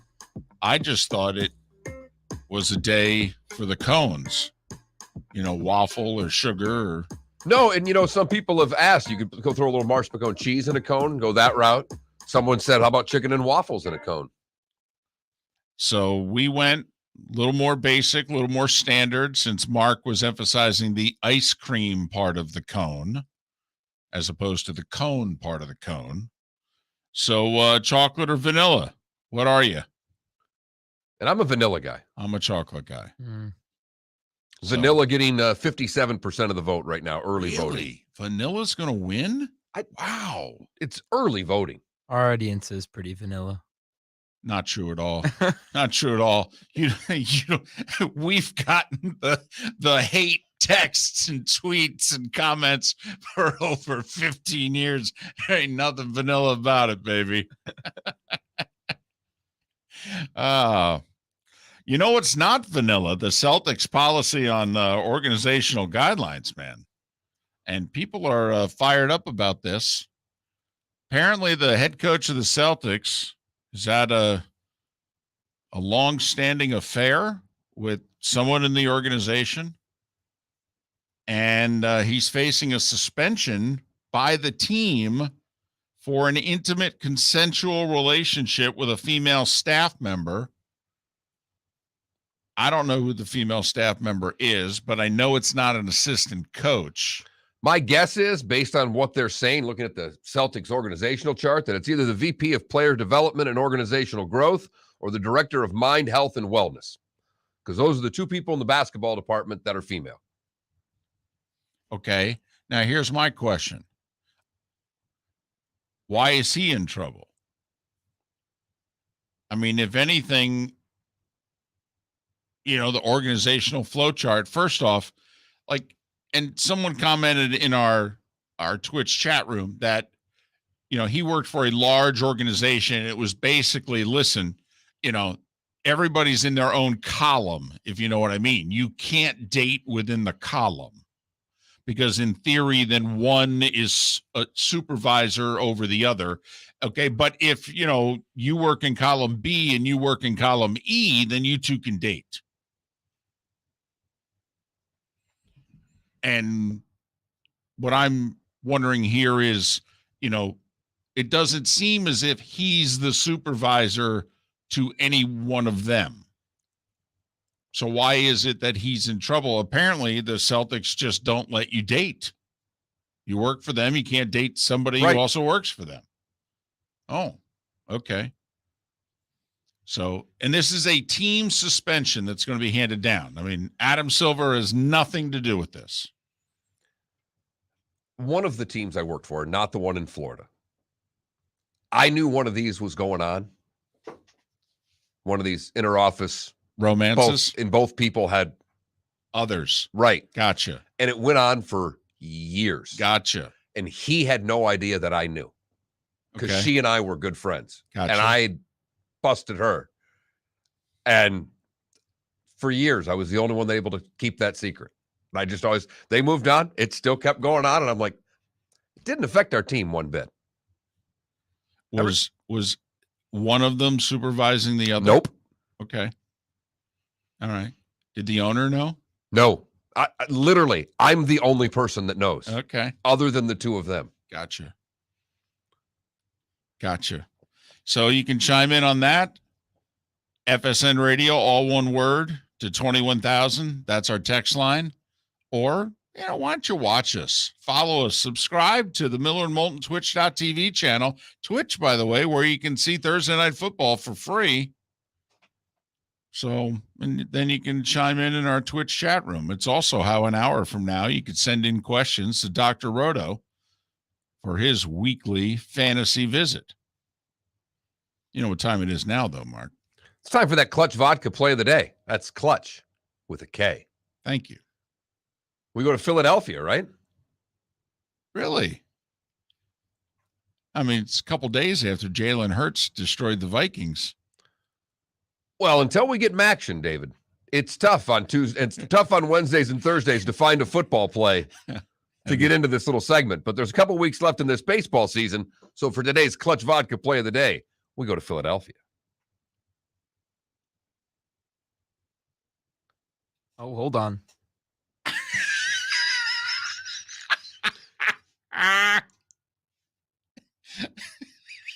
He's got one thing to do. One thing to do between 6 and 10. Asked during the break. We ready to go? We queued up? Yep. Yeah, we're ready to go. I got it. Yesterday, he just played it in the middle of me talking. Well, because he was asleep. He fell asleep, and then you mentioned the Clutch Vodka play of the day coming up. He didn't hear the coming up part. All right. He just heard you tease Clutch Vodka play of the day. So he just hit the button and started playing it. All right. Looks like it's not very clutch. Mark, that would be clutch with a C. All right. I'd be with a CK and a few other letters before it as well. By the way, I'll tell you what, that machine is a violation of our organizational guidelines. And it's going to have to be suspended indefinitely. That's the way I look at it. It's a walk-off hit in extra innings, right? Yes. It was his 5th hit of the game. Had a hell of a game. Unbelievable. Phillies were down 3-0 in the 8th, scored 3 to tie it, won it in the 10th. Matt Vierling had 5 hits, including the game-winning RBI single in the 10th. There you go. It was an RBI single for the Phillies to beat the Blue Jays 4-3. Should we recreate it like MASH? All right. Hold on. Just do your thing for a second. Create sound effects. All right. Got to get, hold on. There's no baseballs in here. No, there's not. I got a Clutch Vodka bottle. It's true. You got a bat and a Clutch vodka. Nice. He's rounding third. He's heading for home. Safe. The Phillies win. That was very skilled by you. That's a real wooden bat, and that was a real glass bottle, and you were able to make a viable sound and not break the bottle. Felipe now is taking a bat and taking it to the equipment over there. Don't do it. It's not ours. Even though, it'd probably be the best thing we could do for this company, because then they'd have to replace the equipment. And I'm sure the people that work here would love for it to be replaced. They'd be ecstatic, because most of it's from the early 2000s, I would imagine. So the equipment is Clutch, not with a C, but the play of the day is Clutch with a K. And remember, Clutch Vodka, Seaside Bar and Grill in Bonita Springs. That's where they're having those Dolphin watch parties every week.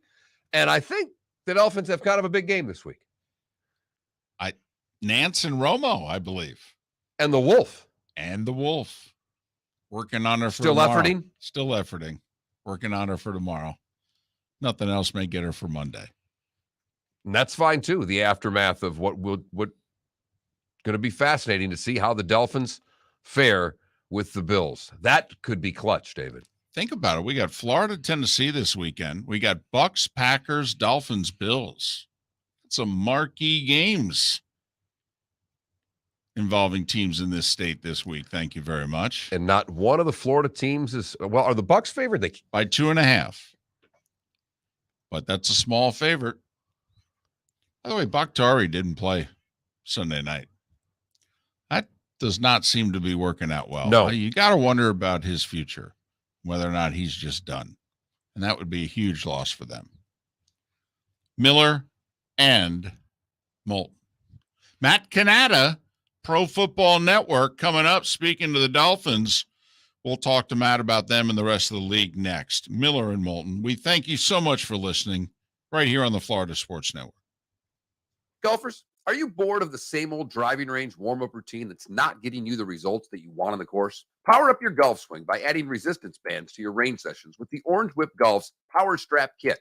Featuring band attachments to your feet and hips, Power Strap resistance training will boost club head speed, increase power, improve flexibility, all with just a few swings. Buy a Power Strap Kit today. Go to orangewhipgolf.com and use code Miller10 to receive an additional 10% off the already great price of $119. Ladies and gentlemen, once again. Excuse me. Hey, the line starts back here. Ma'am, if your party's not here, you're going to have to go around and...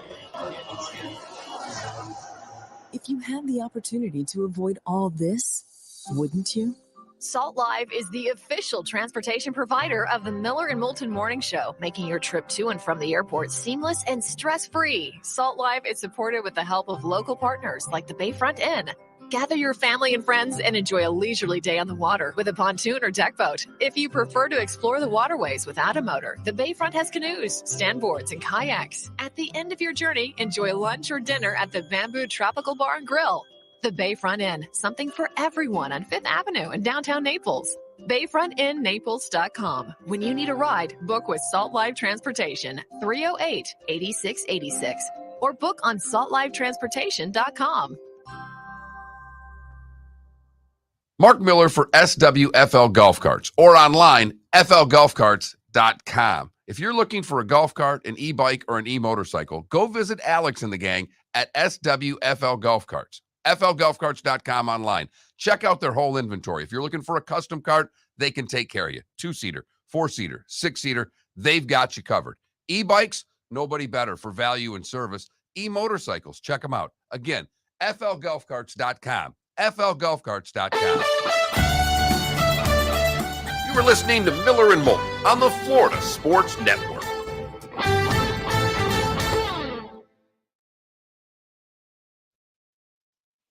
Great question. Is she getting suspended? Well, that's my, I mean,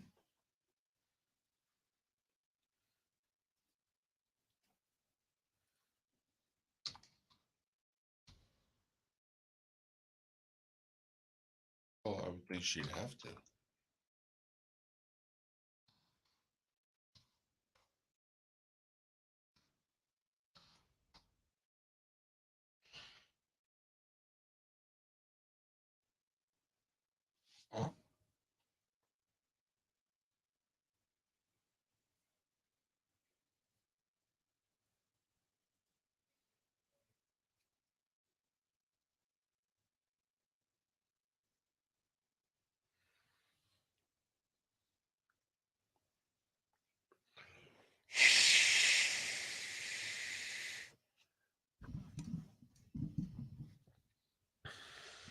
Yeah, the whole eating on the toity is something I don't understand.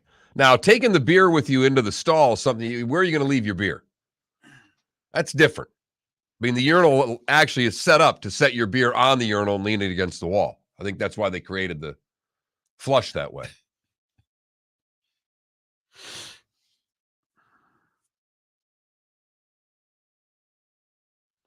Andy Staples in his thing, apparently, if Arkansas wins, he has to get a mani-pedi.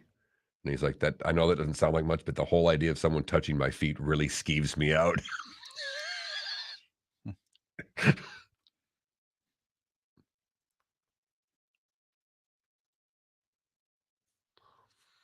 Fair enough. I'm guilty, Paper City. Ryan, I don't understand. Golf is playing, Zach Wilson is not. But okay.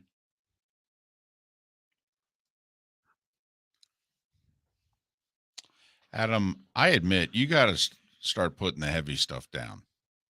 You need to lay off it. I think Adam just comes up with as many outlandish comments as he can think. I think he spends an hour the night before going, what Jags shit can I say to really make these guys think that I'm nuts? That's kind of I just read them and move on. And remember, Adam, I believe that Jags team was 3-7 at one point that year. I love that the money for Christian Kirk seems to be paying off so far. Trevor Maddich has gotten huge. And I know something about getting huge. Vikings are a 6-point favorite at home. I know. It seems big. Bills is up to 6.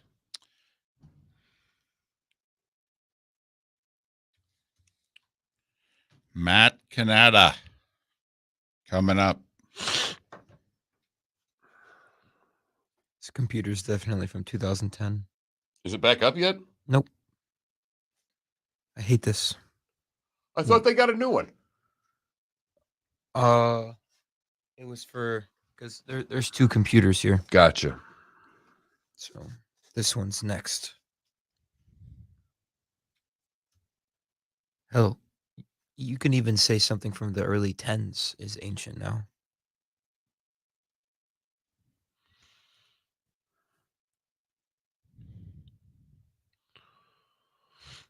Okay. If you say so, Ryan. I'm not a believer in Zach. There's something about Flacco.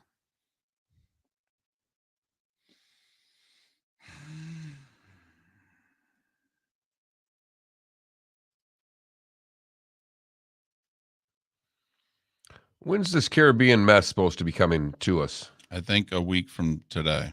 Oh, okay. Right around next week. Late next week. It apparently, though, it does not look good.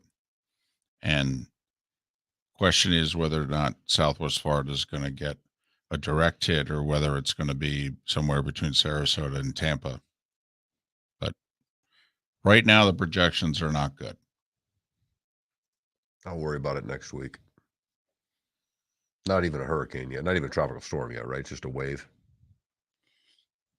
That's on hold or coming back. I believe so.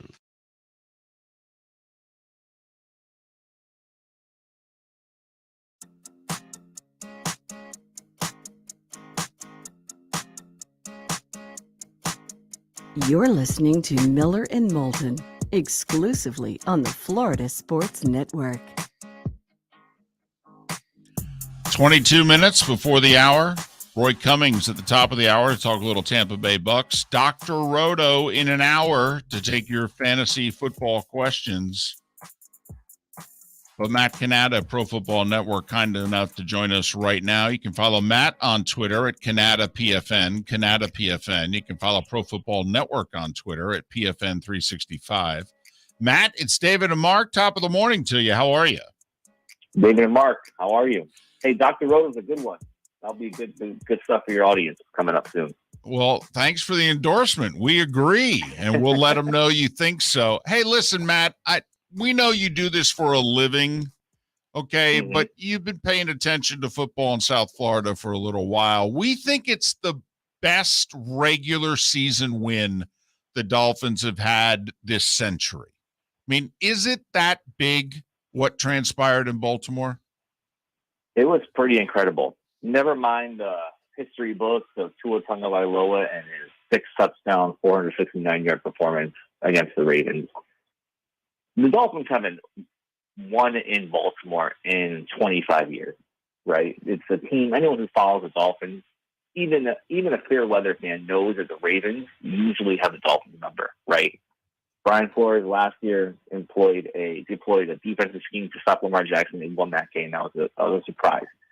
And then, well, besides that, the Ravens have always been the team that has been more physical, been smarter, been better, right? And always have shown the Dolphins, right? Just when the Dolphins think they're good. And I always think back to that playoff game with Chad Pennington, I think 5 interceptions in the first round. And they've always shown just how wide that gap is between the two. And in our internal Slack channel during the game on Sunday, one of our writers, Adam Beasley, our NFL director, he said, I'm going to write a column. This was probably about the start of the third quarter. I'm going to write after the game about just how wide this gap is between the two teams, right? And how much more work the Dolphins have to go. Obviously, things changed pretty quickly. What the Dolphins showed they could do on Sunday is, one, Tua showed that he can ball out and put this team on his back and carry them. I saw someone joke that if Brian Flores was still the head coach, he would have replaced Tua at halftime, right? And so, Tua got the chance to show that. They showed that the reason why they gave up what they did for Tyreek Hill and paid him what they did, the guy is a stud and a playmaker. They showed what the duo of Jalen Waddle and Tyreek Hill can do against a really good defense and a really good team. And it showed what Mike McDaniel is capable of leading this team. There's been so much talk about him as a head coach and being different than others, and can he succeed that way and everything else. But the Dolphins really made a statement. Now, Sunday against the Bills is a new game. It's a new week. And I recall going back a few years ago when the Dolphins were 3-0 heading into a Monday Night Football game against the New Orleans Saints. I think Joe Philbin was the head coach, and they got clobbered, right? And it was a fake 3-0. It was a kind of 3-0. They got there, how they got there, and that was that. And so, the Dolphins are definitely not a fake 2-0. They've beaten the Patriots. They've beaten the Ravens in dramatic fashion. But Sunday is going to be a huge litmus test for the Dolphins. If they can knock off the Bills, they are going to be the talk of the entire NFL for the whole week. There's no doubt there. But one thing I'm curious, Matt, is that McDaniel had to throw it to win it. We all thought this was going to be a run-heavy offense, and right now that's not the case. Are we seeing McDaniel adjust to what he wants to do, or is this just showing what a good coach he is and knowing what the weapons are, and this is going to be a throw-first team? Yeah, I think a little bit of both, because you saw in week 1 Chase Edmonds be that lead back. You saw in week 2 Raheem Mostert be that lead back. And so while was it game specific, was it scheme dependent? We're not sure. It's 50-50 right now. We'll have to see how that shakes out. But obviously, there's some concern there, or there's some thinking there that maybe this run game isn't what we thought it could be. But I'll also say this: one of the hallmarks of this offense that is being deployed here is the fact of getting people open in space. And so while you're not physically hitting the ball off to somebody, you're getting them close to the line of scrimmage and letting them do the work after the catch. And that is just as important and just as big. And while it's not technically considered a rush, it's designed in almost the same kind of way to get that ball out very quickly and use the talent to get past the defenders in the open field. It's very obviously much like the 49ers and Deebo Samuel and Brandon Ayuk and so forth, but you can't just help but see shades of Alabama when Tua was there with just a quick hit and then hitting them deep with the dagger when the opportunity presents itself. And I think we're seeing a lot of that. Matt Cannatta, Pro Football Network, ProFootballNetwork.com. Follow Matt on Twitter at Cannatta PFN, Cannatta PFN. Matt, the Bills, much like the Ravens, but since it's a divisional opponent, they have gotten whooped twice a year instead of just yearly like they were by Baltimore. But, Buffalo lately, Matt, they've destroyed the Dolphins. These games haven't really been competitive. And for as terrific a defensive coach as Flores was, Miami has had nothing to stop Josh Allen and the Bills. If you're McDaniel here, don't you go into this game thinking, you know what, we might as well air this sucker out from the first play because we're probably going to have to score about 38 to win? Yeah, it's going to be a shootout. I'd be shocked if it's going to be a defensive showdown. The problem with Buffalo has always been kind of like what the Ravens have done. They've always been more physical than the Dolphins. And you go back to Joe Philbin's years, right? He wanted to build a finesse team, a quick hitting team that's going to try to outsmart you. That obviously doesn't work. But Adam Gase came in kind of the same thing, right? It wasn't until Brian Flores came in where they said, okay, we're going to try to get bigger on the line. We're trying to get tougher and more physical. That didn't work out for whatever reason. And now you have another guy, Mike McDaniel now, who's going back to, they're still kind of trying to get tougher on the lines, but more of that finesse kind of team. So if the Dolphins think that they're going to have a blow for blow, punch for punch matchup with the Bills on Sunday, I think they're going to lose pretty bad. If the Dolphins can come out and Tua can limit his mistakes and get the ball in his playmaker's hands, they have a chance. And we haven't said this about the Dolphins in, gosh, I don't know how many years, but this team has the ability to keep up with a shootout with the Buffalo Bills. And especially at home, in the sun, in the heat, I think the Dolphins, I know they're home underdogs this weekend, but I think they actually have a really good chance to defeat the Bills since they're at home. Well, on the other side of it, Matt, is that the Bills have had a Tyreek Hill problem. I mean, there's no doubt that he's run wild on the Bills. So I would have to think that they're going to you're going to see the same type of action to try to get Hill the ball as many different ways as possible in this game. And if they double Tyreek Hill, the Dolphins can just throw it off to Jalen Waddle. And if they double Waddle and pay more attention to Hill, they can get the ball to Gesicki, right? And then run the ball a little more. So McDaniel has set up the offense in such a fun way, in such a unique way where you have to pick your poison. And the Bills only have so much weapons to pick their poison. And again, as long as Tua can limit his mistakes and execute the game plan, that's the kind of QB he is. He isn't the guy who's going to dominate the game plan in a way where, he can go off script and do everything else on his own. He's a guy that's going to see the game plan, look at the game plan, and then he has to go execute it. And he certainly can do that, but he has to kind of execute it almost to a T to be successful. Did you see any progress with the running game this week? I mean, I will say they averaged about 5 yards a carry, but since they played from behind the whole day, they only rushed it 18 times. They're averaging about 20 rushes a game. That's it. Are you seeing progress with the running game, A, and B, do you think that they need to start running it more? Certainly, yes, right? Because that opens up everything else. The running game was, from what I kind of saw, was a little better, right? It's that same split between, who is it? Is it Edmonds? Is it Mostert, right? So Mostert played 42% of the snaps week one, saw 5 carries, 1 target. Edmonds in week one saw 12 carries and 4 targets and caught them for 40 yards. And Edmonds has always been that guy coming out of the backfield catching the football. Against the Ravens, Mostert ran just 1 fewer route than Edmonds, 26-25, but saw 1 more target. Their snap share was just about even. But anyone that was watching saw that Mostert was the preferred back. Again, we don't know if that was scheme dependent. We don't know if that was game dependent, script dependent, and so forth. But Mostert did get 11 carries compared to Edmonds' 5. So again, I think it did improve. There's not a whole lot of evidence to say, definitively one way or the other.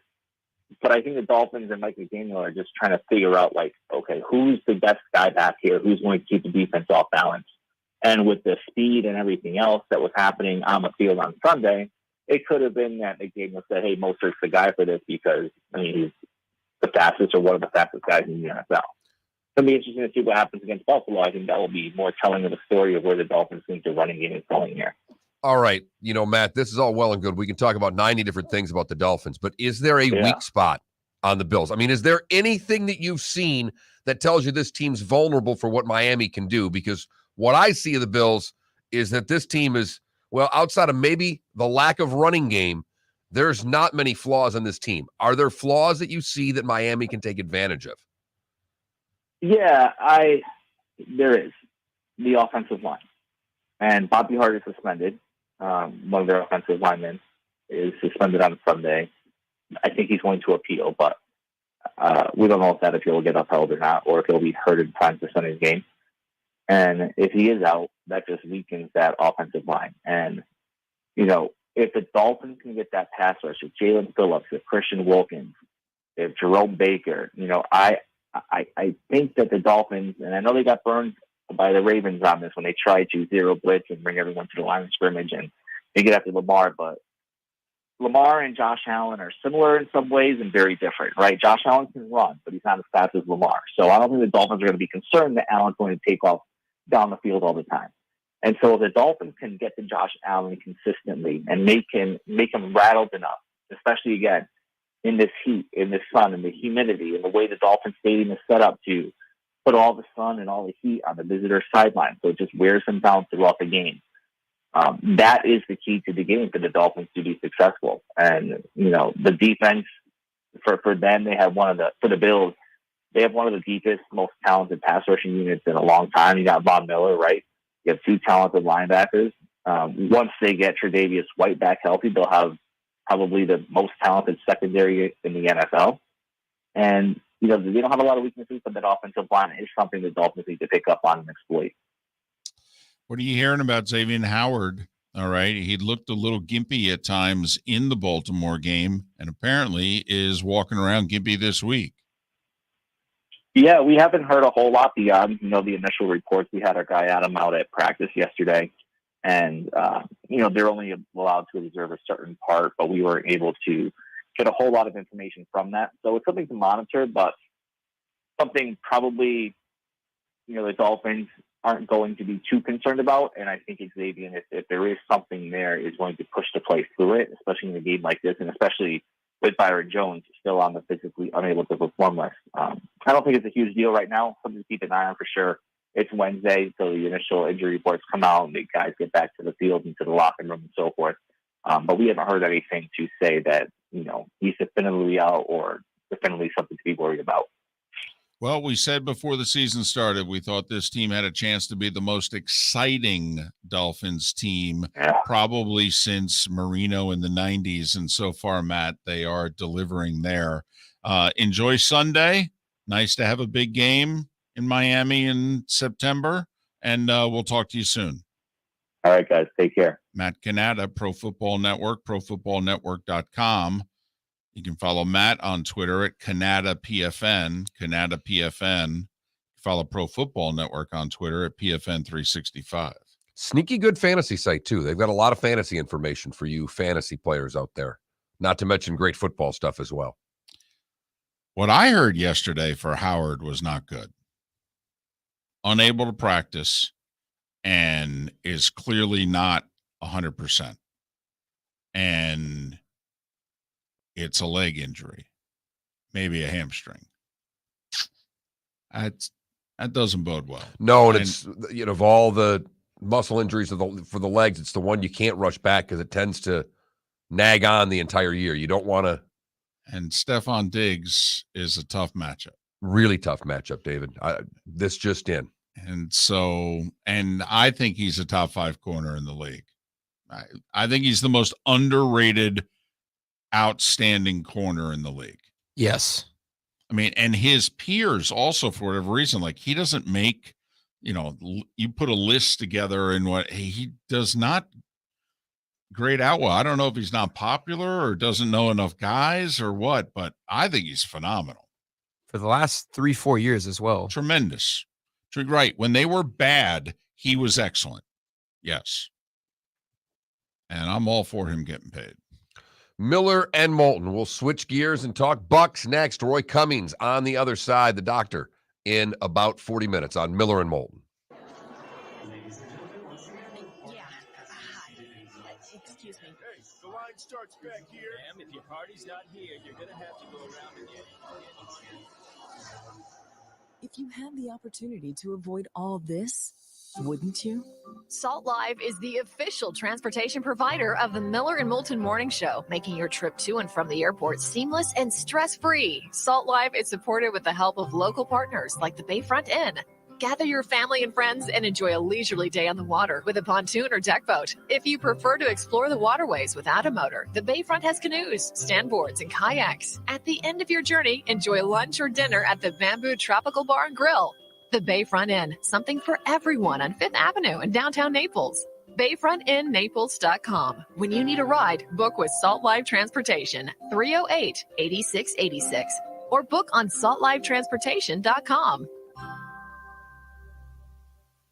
David Moulton for Napa Auto Parts, and Napa Filters. Insist on Napa filters for your vehicles, or if you're a do-it-yourselfer, only buy Napa filters. Napa has a filter for almost anything on earth that moves, whether it's motorcycles, foreign and domestic cars, vans, SUVs, earth-moving equipment. You get the idea. Napa Napa Auto Parts, Napa Filters. Insist on them for your vehicles, or if you're a do-it-yourselfer, only buy Napa Filters.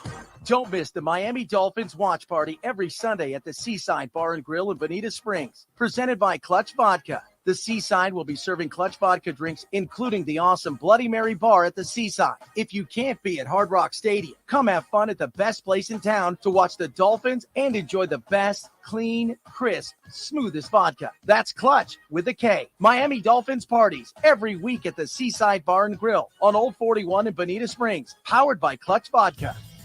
Miller and Moulton here for the Clutch Vodka Play of the Day.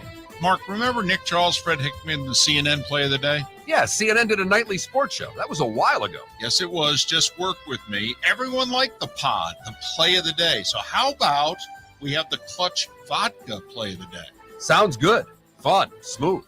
Like Clutch Vodka. Listen weekday mornings for the Clutch Vodka Play of the Day. That's Clutch with a K. Mark Miller for SWFL Golf Carts, or online, flgolfcarts.com. If you're looking for a golf cart, an e-bike, or an e-motorcycle, go visit Alex and the gang at SWFL Golf Carts. flgolfcarts.com online. Check out their whole inventory. If you're looking for a custom cart, they can take care of you. 2-seater, 4-seater, 6-seater, they've got you covered. E-bikes, nobody better for value and service. E-motorcycles, check them out. Again, flgolfcarts.com. flgolfcarts.com.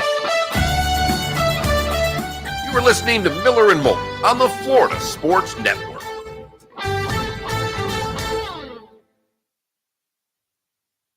That's such a good play, right? Saw that one earlier.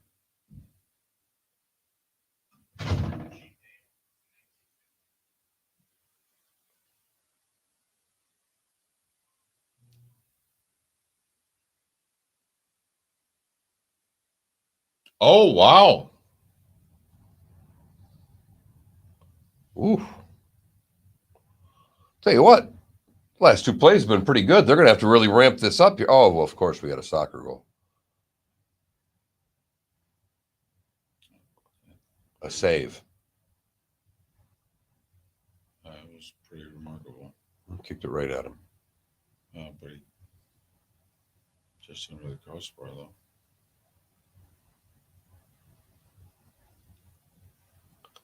Is not better than the two baseball plays that they showed previously. No. I mean, it's a nice play. It's a good play, but I would put the other two plays ahead of it.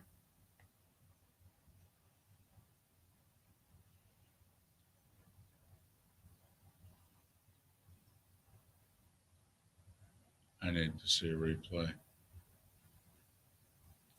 I wouldn't have that there because he was already guarding the line.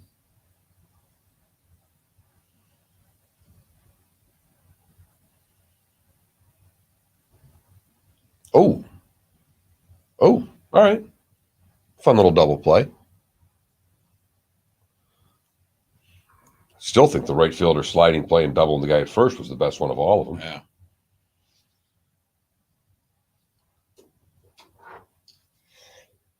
Oh. Oh. Ah.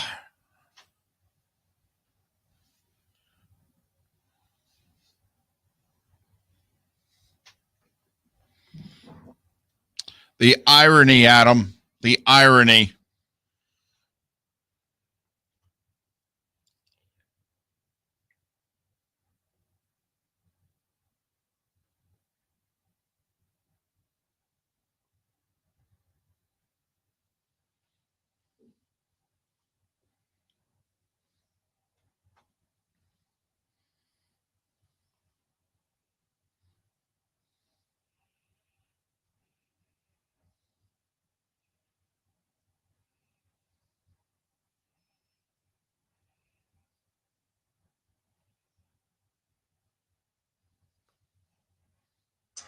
I'm doing a piece on the psychological ramifications of Ingmar Bergman's later works for American film.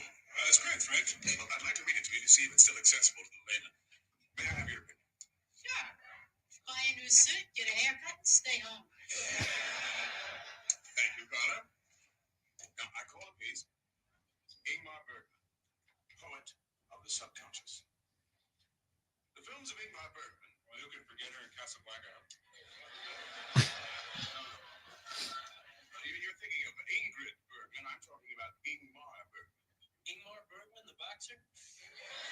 You think I ain't Mario Hansen? You're the guy that knocked out Bud Patterson. No. Sonny Liston knocked out Patterson. Well, who knocked out your Hansen? Patterson. Before Liston. No, your Hansen knocked out Liston. Well, who knocked out Patterson? Was it Ingrid Bergman? Shut up.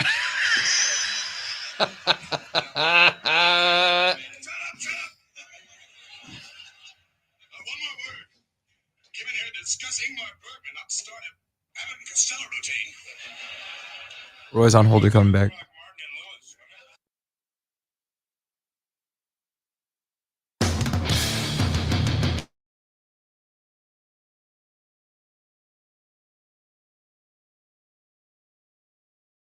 Listening to Miller and Moulton exclusively on the Florida Sports Network. And now here's Mark Miller and David Moulton. And just like that, it is the 8 o'clock hour on a Thursday. Dr. Roto making his weekly house call in about 35 minutes. Get your fantasy football questions ready. Text them in, FSN Radio to 21,000, or if you're watching, following us on our Twitch channel, make sure you throw them in there in the chat room. Roy Cummings kind enough to join us once again. He covers the Tampa Bay Bucks, and he does so many places, including Bay News 9. You can follow Roy on Twitter, rcummingsfhcn, rcummingsfhcn. How are you this week? I think I'm better than the Bucks. My back's a little sore this morning, but I'm looking at this injury report. My God, you got questionable guys all over the place. But you know what? They're fighting through it pretty well. Yeah, really, the defense especially is looking extremely good. It is. I just wondered if you were going to try out for an offensive line position this week. I mean, Roy, that is the story. As great as it is to get fired up about Bucks and Packers, the injuries for the Bucks take precedent to me. Do they to you? Yeah, they have to. Look, you're banged up as it is. You've lost your starting left tackle. You probably lost your backup left tackle. You've lost your best wide receiver. Just about every other receiver you've got is nursing something. We're only 2 weeks in. This is something you'd expect in November, December, but this time of year, this team's really beat up. And you know what? It's at some point you think it's going to cost them, but so far, like I say, they've obviously worked through it and come out on the better end of it. But again, to me, it's because the defense is just playing so exceptionally well. It really reminds me of the old days, when Warren Sapp and Derek Brooks and John Lynch were there and said, give us 17 points, we'll take care of the rest. Right now, this defense can say the same. Roy, the only thing I don't understand, and listen, they're 2-0, so I'm an idiot. We're the fools.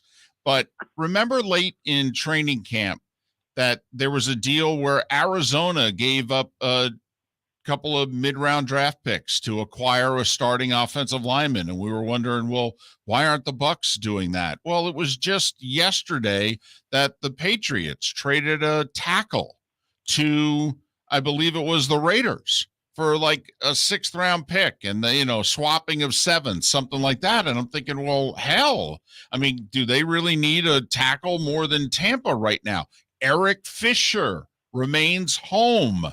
He graded out as an average tackle in the league last year.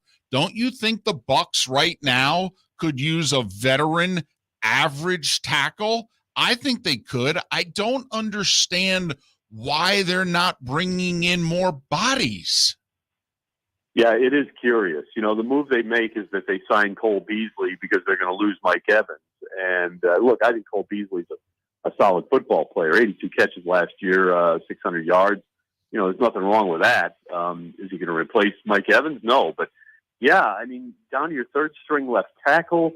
You're down to a backup center, which had a bad snap last week. I don't know. To me, it is very curious. And what it speaks up to me is there just must be something about the players that are out there that they don't see value in. And, I do appreciate the fact that even though they are all in on the Super Bowl this year, clearly they are. I think there is one eye towards the future and saying, look, we don't want to go give it up, all our draft picks here and compromise ourselves going forward, just for a player that may not fit. maybe that, or, I got to think that they think that at some point here, Donovan Smith is going to be back maybe in a week or two. Now, he didn't participate yesterday in practice. Could he be back this week? Hard to know, but maybe next week, the week after. Maybe they think these things are mostly short term. It's either that or they just don't see a fit with these players that are out there. So to me, it is curious. I would think at some point you would have brought in somebody. Maybe they just have a lot of faith in the reserves that they have, the practice squad guys they have.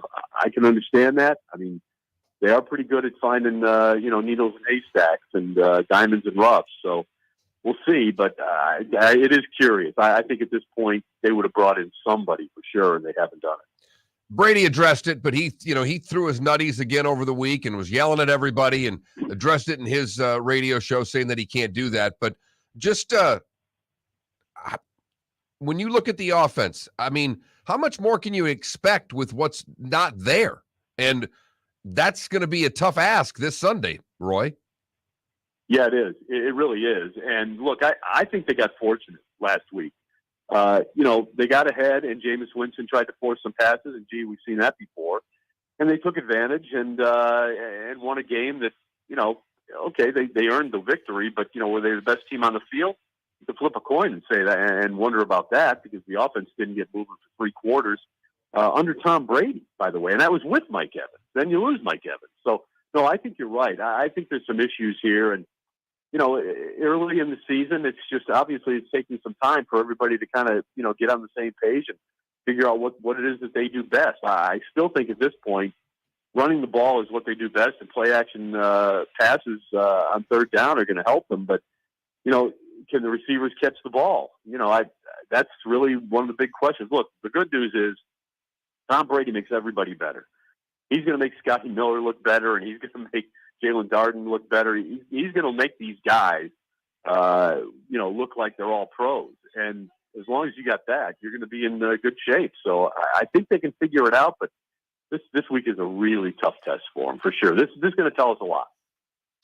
By the way, by looking up a couple different sites, the Bucs have somewhere between like 4.6 and 5.4 million under the cap. So in terms of, and you do need cap, even just bringing in rentals for a week or two, and then you cut. It does eat into that. So that money can systematically go away. You could see where they might have to restructure a contract or two if they want to sign a veteran off of the scrap heap. He is Roy Cummings, covers the Bucs for Bay News 9. You can follow Roy on Twitter, rcummingsfhcn. Well, Roy, I'll say this. I had my doubts about the young defensive ends in particular and whether or not they could generate, pressure without blitzing the linebackers. Yeah, that's not a problem for Tampa. They can get after the quarterback, can't they? Yeah, they sure can. And the blitz is really just kind of like, the cherry on top of the sundae, really. And because they obviously have that weapon, and it is a weapon. I mean, you saw it with Levante David last week. I think Devin White is going to be, it might just lead the team in sacks. In fact, I predicted that on Bay News 9 here a few weeks back before the start of the season, just because I think that he's not that good in coverage. He's better as a downhill player, going after the quarterback, much like Levante David. You got 2 real weapons there. But yeah, when Joe Tryon-Shoyinka can get into the backfield, just harass people. He may not come up with a bunch of sacks, but he's quick enough to get back there and cause trouble. Same with Anthony Nelson on the other side. I just think you're right. This team has got it's strong up front again, and that's where it starts. So I like what they're doing, and look, you got some hard hitters and some ball hawks out in the secondary. So right now, the defense is a strength of this team, and that's not a bad thing. Defense can carry you, and if it carries you long enough for the offense to get healthy and to figure things out, well. That's kind of how it's supposed to work sometimes. So I honestly think the Bucs are in good shape. I think they got a chance of beating Green Bay. They're good enough to do it. Good enough defensively, and they are good enough offensively because they got Tom Brady and Leonard Fournette. So to me, it's going to be a real interesting game and a good, again, as I said already, a really good test for the entire team. Cole Beasley, as you mentioned, brought in because of the Evans suspension. But do you see Cole Beasley staying and that being at the expense of Scotty Miller when it's all said and done, Roy? It's possible. Look, you like the veteran presence. I don't know that Scotty Miller would be the guy that you get rid of in that case. Maybe somebody else. Maybe it's somebody in another position. To me, I think you need the best players you can have, the best 53, and I think he would be one of them. I'll be surprised if he's not. Again, I'm surprised that he's still out there now and was available to him. I think that's a player that should have a job somewhere in the NFL if he wants it, and apparently he does. So I think he sticks around. There's no reason not to have him stick around, especially with the issues you've got with Julio Jones, Chris Godwin. I don't think any of those are going away. Mike Evans, actually it's probably a good thing he gets a week off, gets a chance to rest the body. He always ends up with some kind of an injury somewhere that he's nursing because he plays so physical. So I think he sticks around. Makes sense to me. Is Kyle Rudolph healthy enough to play? I mean, they might need him as a blocker at some point here soon, or is his career all but over?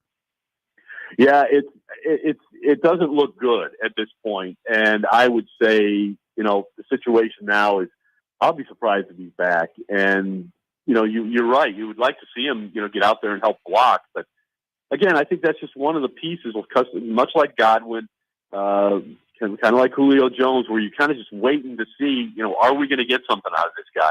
I think they still will, but I think it's long term. Right now, though, the kids aren't doing too bad. Cade Otton doesn't look out of place. Keith looks okay. Look, it's not the tight end core that they had a year ago, that's for sure, or 2 years ago, but it's not a bad group. The kids are okay. I like what they've got there.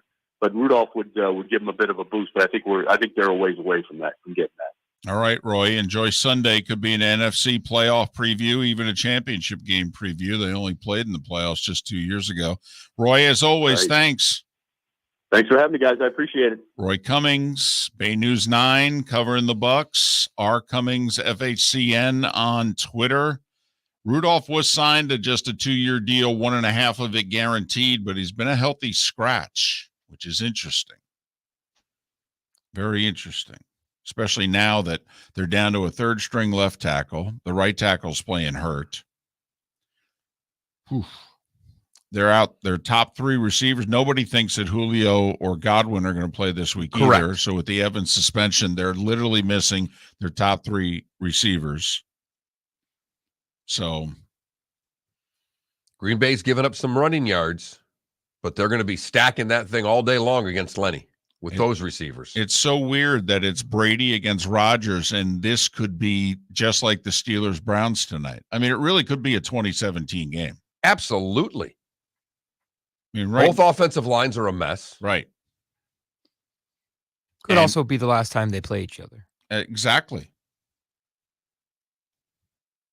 Although, I think both will be in the Final Four, though. It's just a matter of whether or not they'll be on the same side or not. And this one could very well determine who's hosting it. Well, there you go.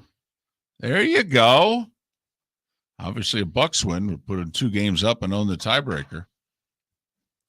Miller and Moulton. Get your questions ready. The doctor makes his fantasy house call in 25 minutes.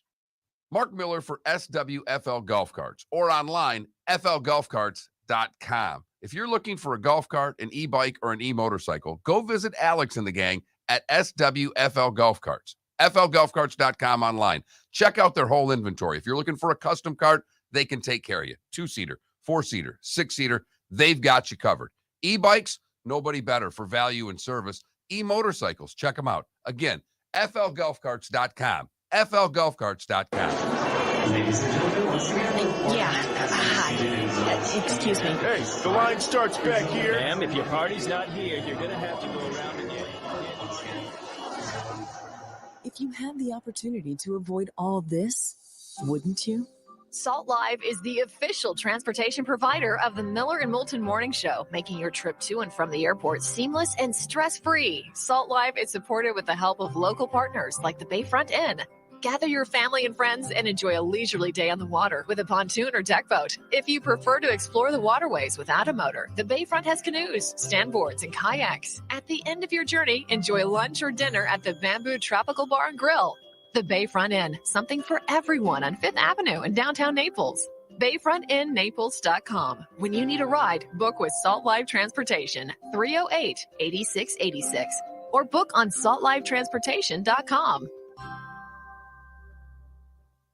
David Moulton for Napa, Napa Auto Parts, and Napa Filters. Insist on Napa filters for your vehicles, or if you're a do-it-yourselfer, only buy Napa filters. Napa has a filter for almost anything on earth that moves, whether it's motorcycles, foreign and domestic cars, vans, SUVs, earth-moving equipment. You get the idea. Napa Auto Parts, Napa filters. Insist on them for your vehicles, or if you're a do-it-yourselfer, only buy Napa filters.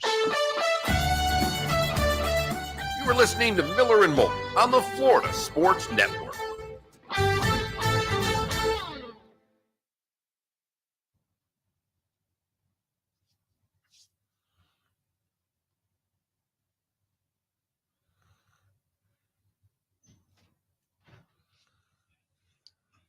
Yeah, maybe RCB.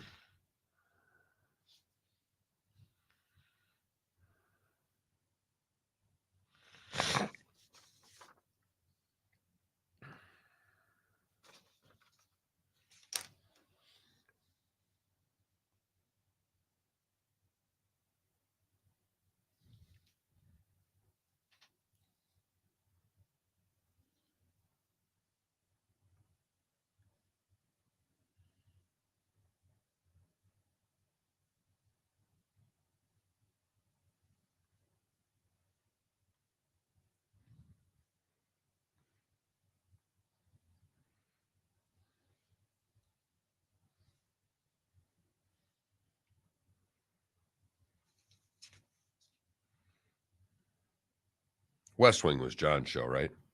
Yeah. Premiered today at 99. I just sent you and John a text. See if we get something funny out of him.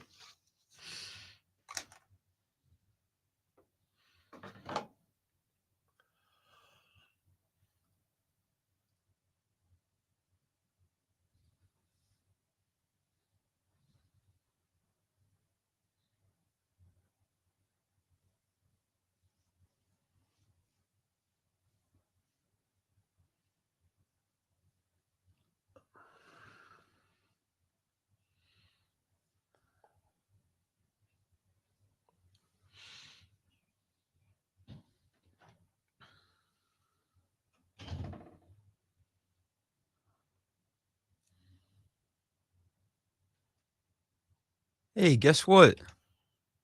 The computer works again.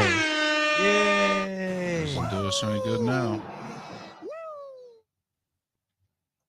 At least I can play it. Today was the day when. Yeah, that's true. We got to hammer this on for Roto. I've got nothing on text right now. I got 7 questions. Ooh. Sounds like a bit.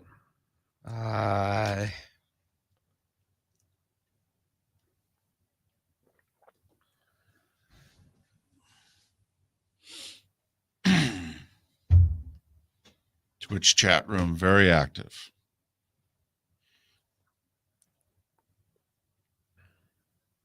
Are any of those questions about Trey Lance?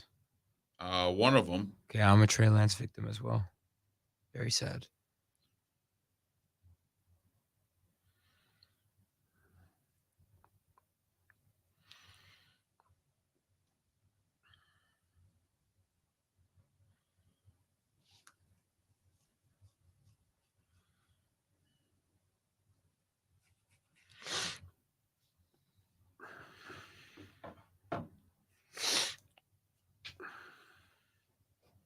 I'm assuming you mean Stafford or Burrow, right? Yes.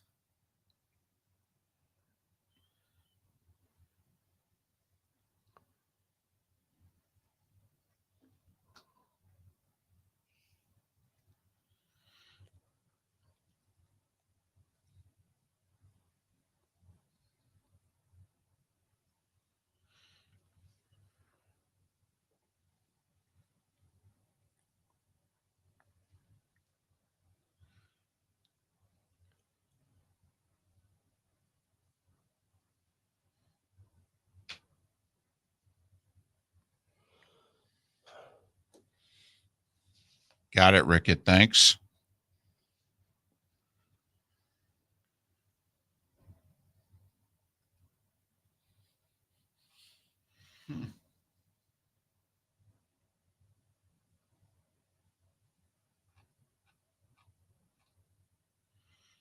Mm-hmm.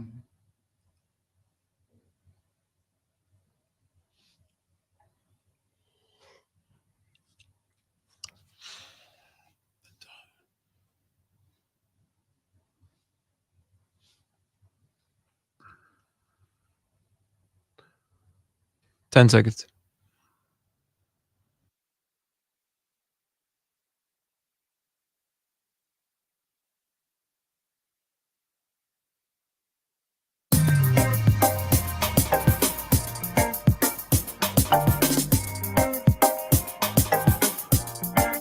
Welcome back to Miller and Moulton, only on the Florida Sports Network. 21 minutes past the hour. Dr. Roto, in a little more than 15 minutes. Text in your questions. FSN Radio is the keyword. FSN Radio to 21,000. FSN Radio, all one word, to 21,000. Text in your questions for Dr. Roto as he makes his fantasy house call in about 15 minutes' time. Meanwhile, our poll question been up for over an hour and a half now, which is good for us. National Ice Cream Cone Day. I have thought it just meant the cone. Mark said, what part of ice cream did you miss, Yahoo? And, we could have gone sugar cone, cake cone, waffle cone, but we went vanilla or chocolate, to which Gator Nation replied, if you choose vanilla over chocolate, that's all I need to know about you, and we can't be friends. And I replied to him, then we're not friends. Team vanilla. Yeah. It's okay. I'm team chocolate. Team chocolate winning. 54% of the vote right now. There we go. Vanilla's only good with cookies. That's not sure people like vanilla.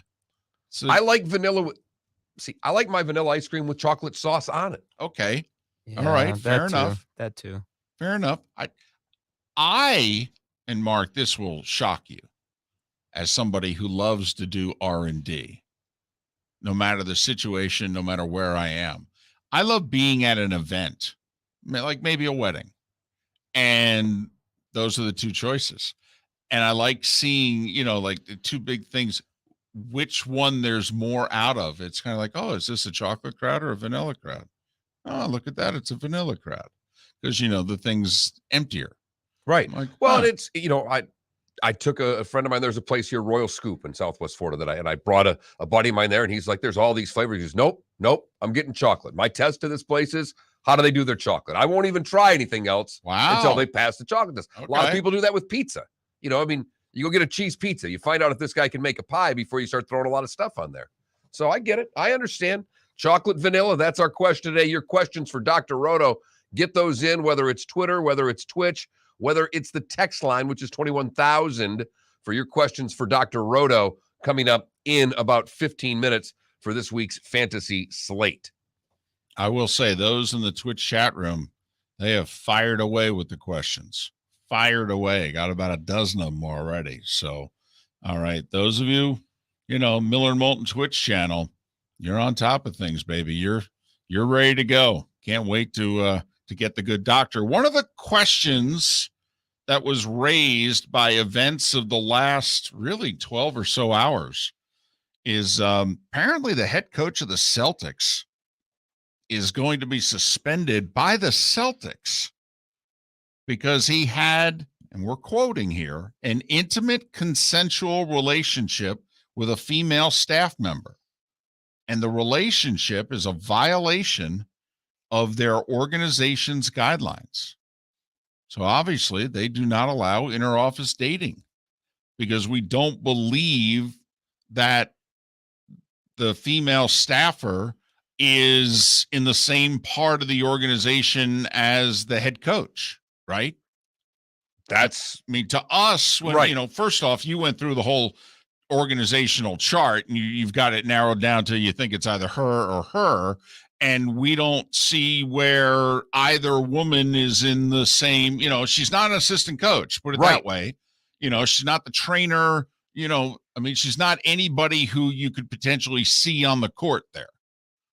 So it's someone who works in, an office of some kind. And the rumors are basketball operations, and that's where I went. So this is a story that I think hits everybody from the standpoint of workplace dating, apparently illegal in a lot of places. Maybe that should have been our poll question today. Are you allowed to have workplace dating at your current place of employment? And see, like the follow-up question I would have for Deadstruck here in our Twitch chat room, I was shocked to see that this morning. As a Celtics fan, I'm very disappointed. Who are you disappointed in? The coach or the organization? And I'm not being flippant. I'm curious as to everybody's thoughts on, do you think that your employer, and we have certainly business owners who are listening now up and down I-75, all right, say you're the boss. Do you feel you have the right to determine whether or not your employees can date or canoodle or whatever the case may be? Or do you think that no, that's out of my league. That's inappropriate for me to go down that road? Or do you think, oh no, I got I got a couple hundred employees, and no, it's a policy. Let everybody know, as we're hiring them. Oh, okay. My thought when I heard this story this morning, really, or dove into it at like 4 a.m., in which I was like, yeah, I don't know if I'm comfortable with this. And I don't mean from him, cheating on the woman that he's been dating and has a child with for 12 years. And apparently the woman is married. I'm not the morality police. I'm just curious about, I don't think, Mark, if I was a boss, that I could legislate dating. I don't think I could do it. I know I couldn't.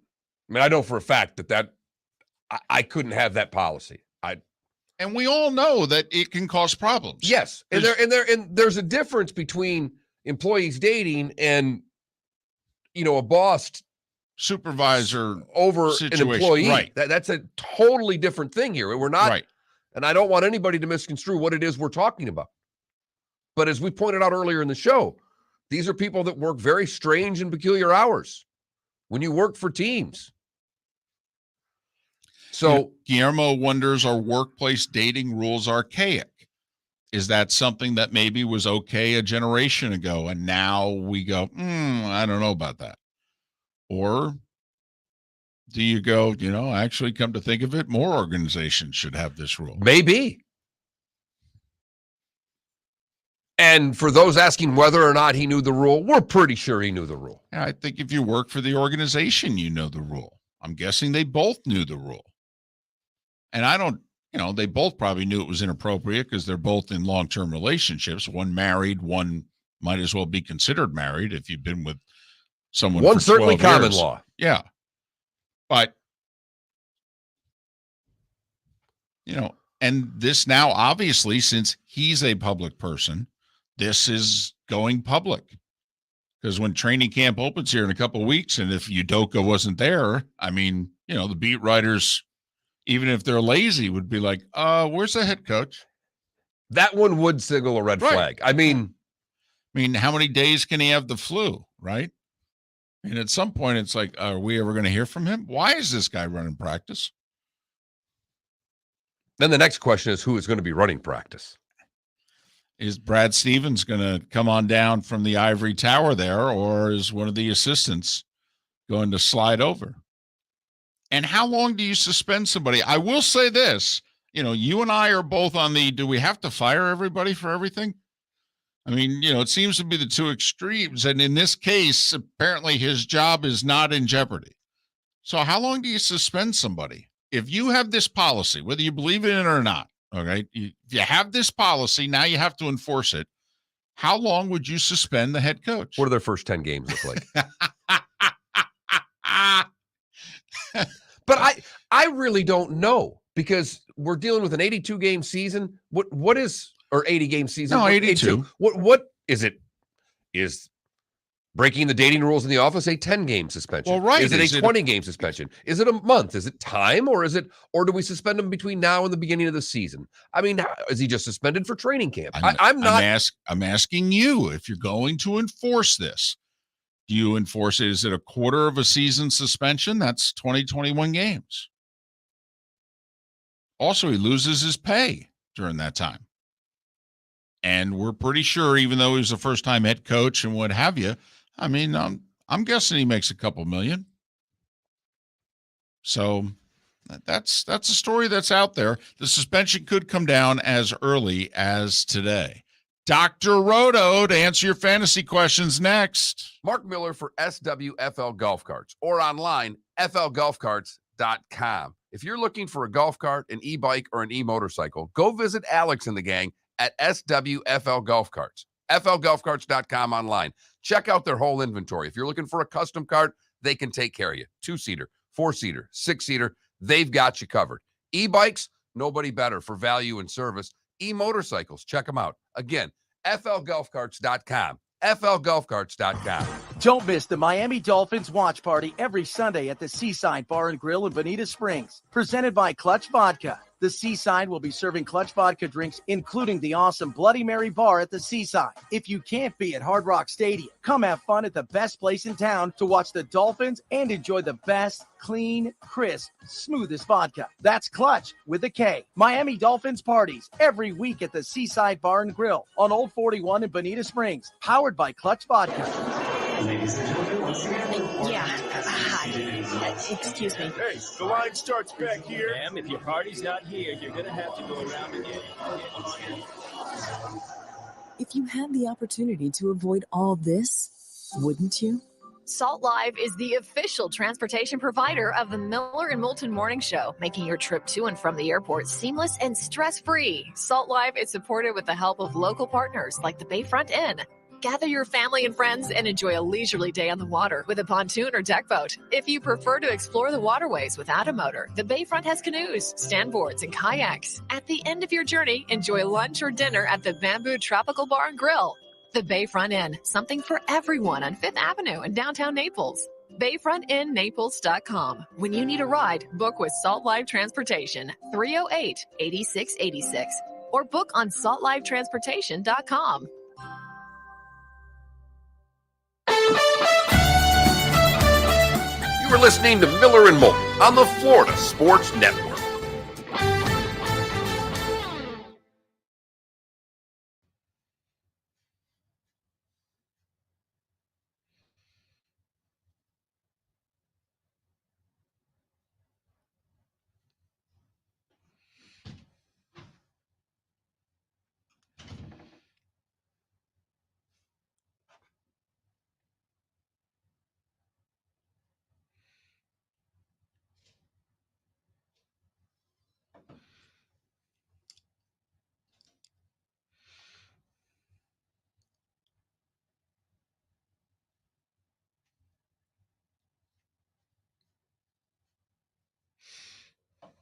I texted Bud too. I said, "Been a pretty cool guy in my golf group today." He was, "I heard."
Ooh, she's got the hair over the eye. This is her look now.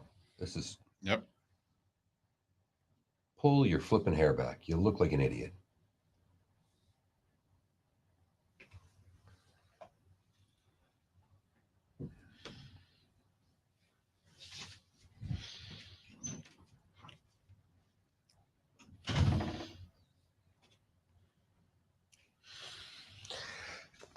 Bless you. Thank you. Excuse me.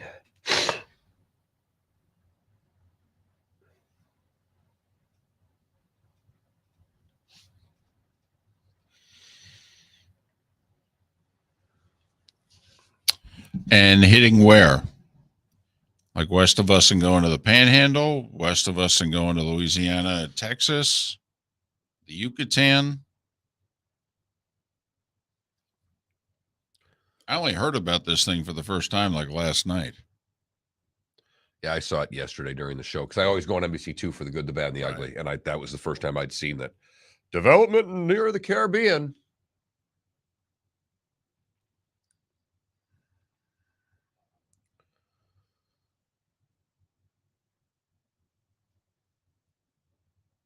Oh, jeez.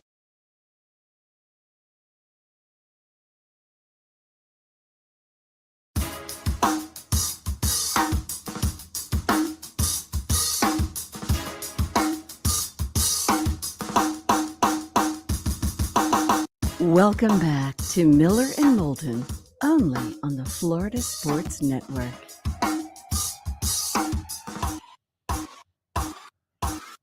"22 minutes before the hour, and on Thursdays, that means the doctor makes a house call. He's Dr. Roto. He's got a great site, drroto.com, drroto.com. You can follow him on Twitter the same way, Dr. Roto. You can hear him weekly, SiriusXM Fantasy Sports Radio. And heck, you're getting up early for us. You did a show 10 to midnight last night, right? Better? I do it Tuesdays and I do it Fridays. So Tuesdays usually to help people with their waiver wires, and Fridays to help you set your lineup. So check it out at the Better Sports Network. It's a free app. It's really good. I mean, you can press a button and all of a sudden you can video chat with me and people can ask their questions. So it's very interactive. It's a cool site. Fantastic. Well, let's get interactive with the questions for this week because they are flying in. After this, well, first off, just a general thing. This has been a weird year. Scoring's down. That leads to people panicking. And I know it's specific on player, but this earlier in the season, it's too early to panic, isn't it? I always preach patience. But look, so I was talking to Felipe before I came on the air here, and Cole Kmet. What do you do? I mean, it's really bad. So I'm just literally here on Twitter, and I see one of my close friends in the industry who's a big-time player. He's got 200 teams. I mean, Kmet, I dropped him in one league. I mean, at some point, you just have to look at an offense and say this offense is not good. And if an offense can't generate any, passing yards, then you have to move on. Now, I wouldn't move on for nothing. But, Felipe and I both cut Cole Kmet for Irv Smith. Now, if Irv Smith could learn how to catch, he would have had a 60-yard touchdown the other night. Yes. Well, but like, for example, a lot of people drafted Pitts and they drafted him high. All right. Well, we got a question, Pitts or Gesicki going forward. Gesicki worked into the offense last week. Pitts is, they're acting as if he's not even on the team. Okay, let's slow down there. Okay, Kyle Pitts is a generational talent. I know, but they're not using him. Well, the problem is that Mariota is who has done a great job with tight ends previously, is like feeding Drake London, who, by the way, looks tremendous. I mean, Drake London looks like a star. If Calvin Ridley can come back at any percentage of who he was, and you've got Pitts, Ridley, and Drake London, you might be onto something there in Atlanta.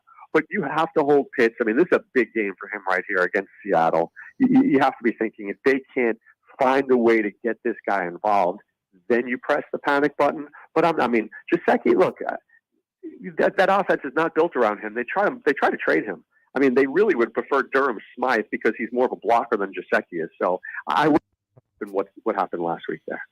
I'll tell you, when CJ Stroud's leading those Falcons, he's going to have really good receivers to throw to next year, too. All right, PPR, DJ Moore or Dotson? Who do you like this week, Roto? Well, it's a tough one here because I love DJ Moore in general, but you're talking about Baker Mayfield cannot handle a blitz, and he's going to be seeing Marshawn Lattimore.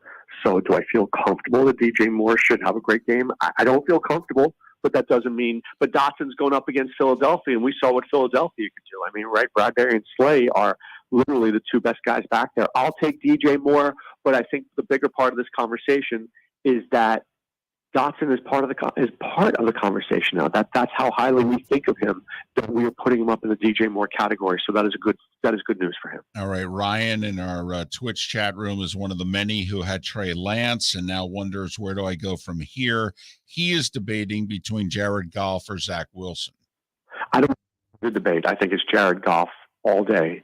And, I'm in a really high stakes league. The winning team gets, $10,000. There's only 12 of us going for $10,000. And my quarterback is Russell Wilson. So that tells you where I am.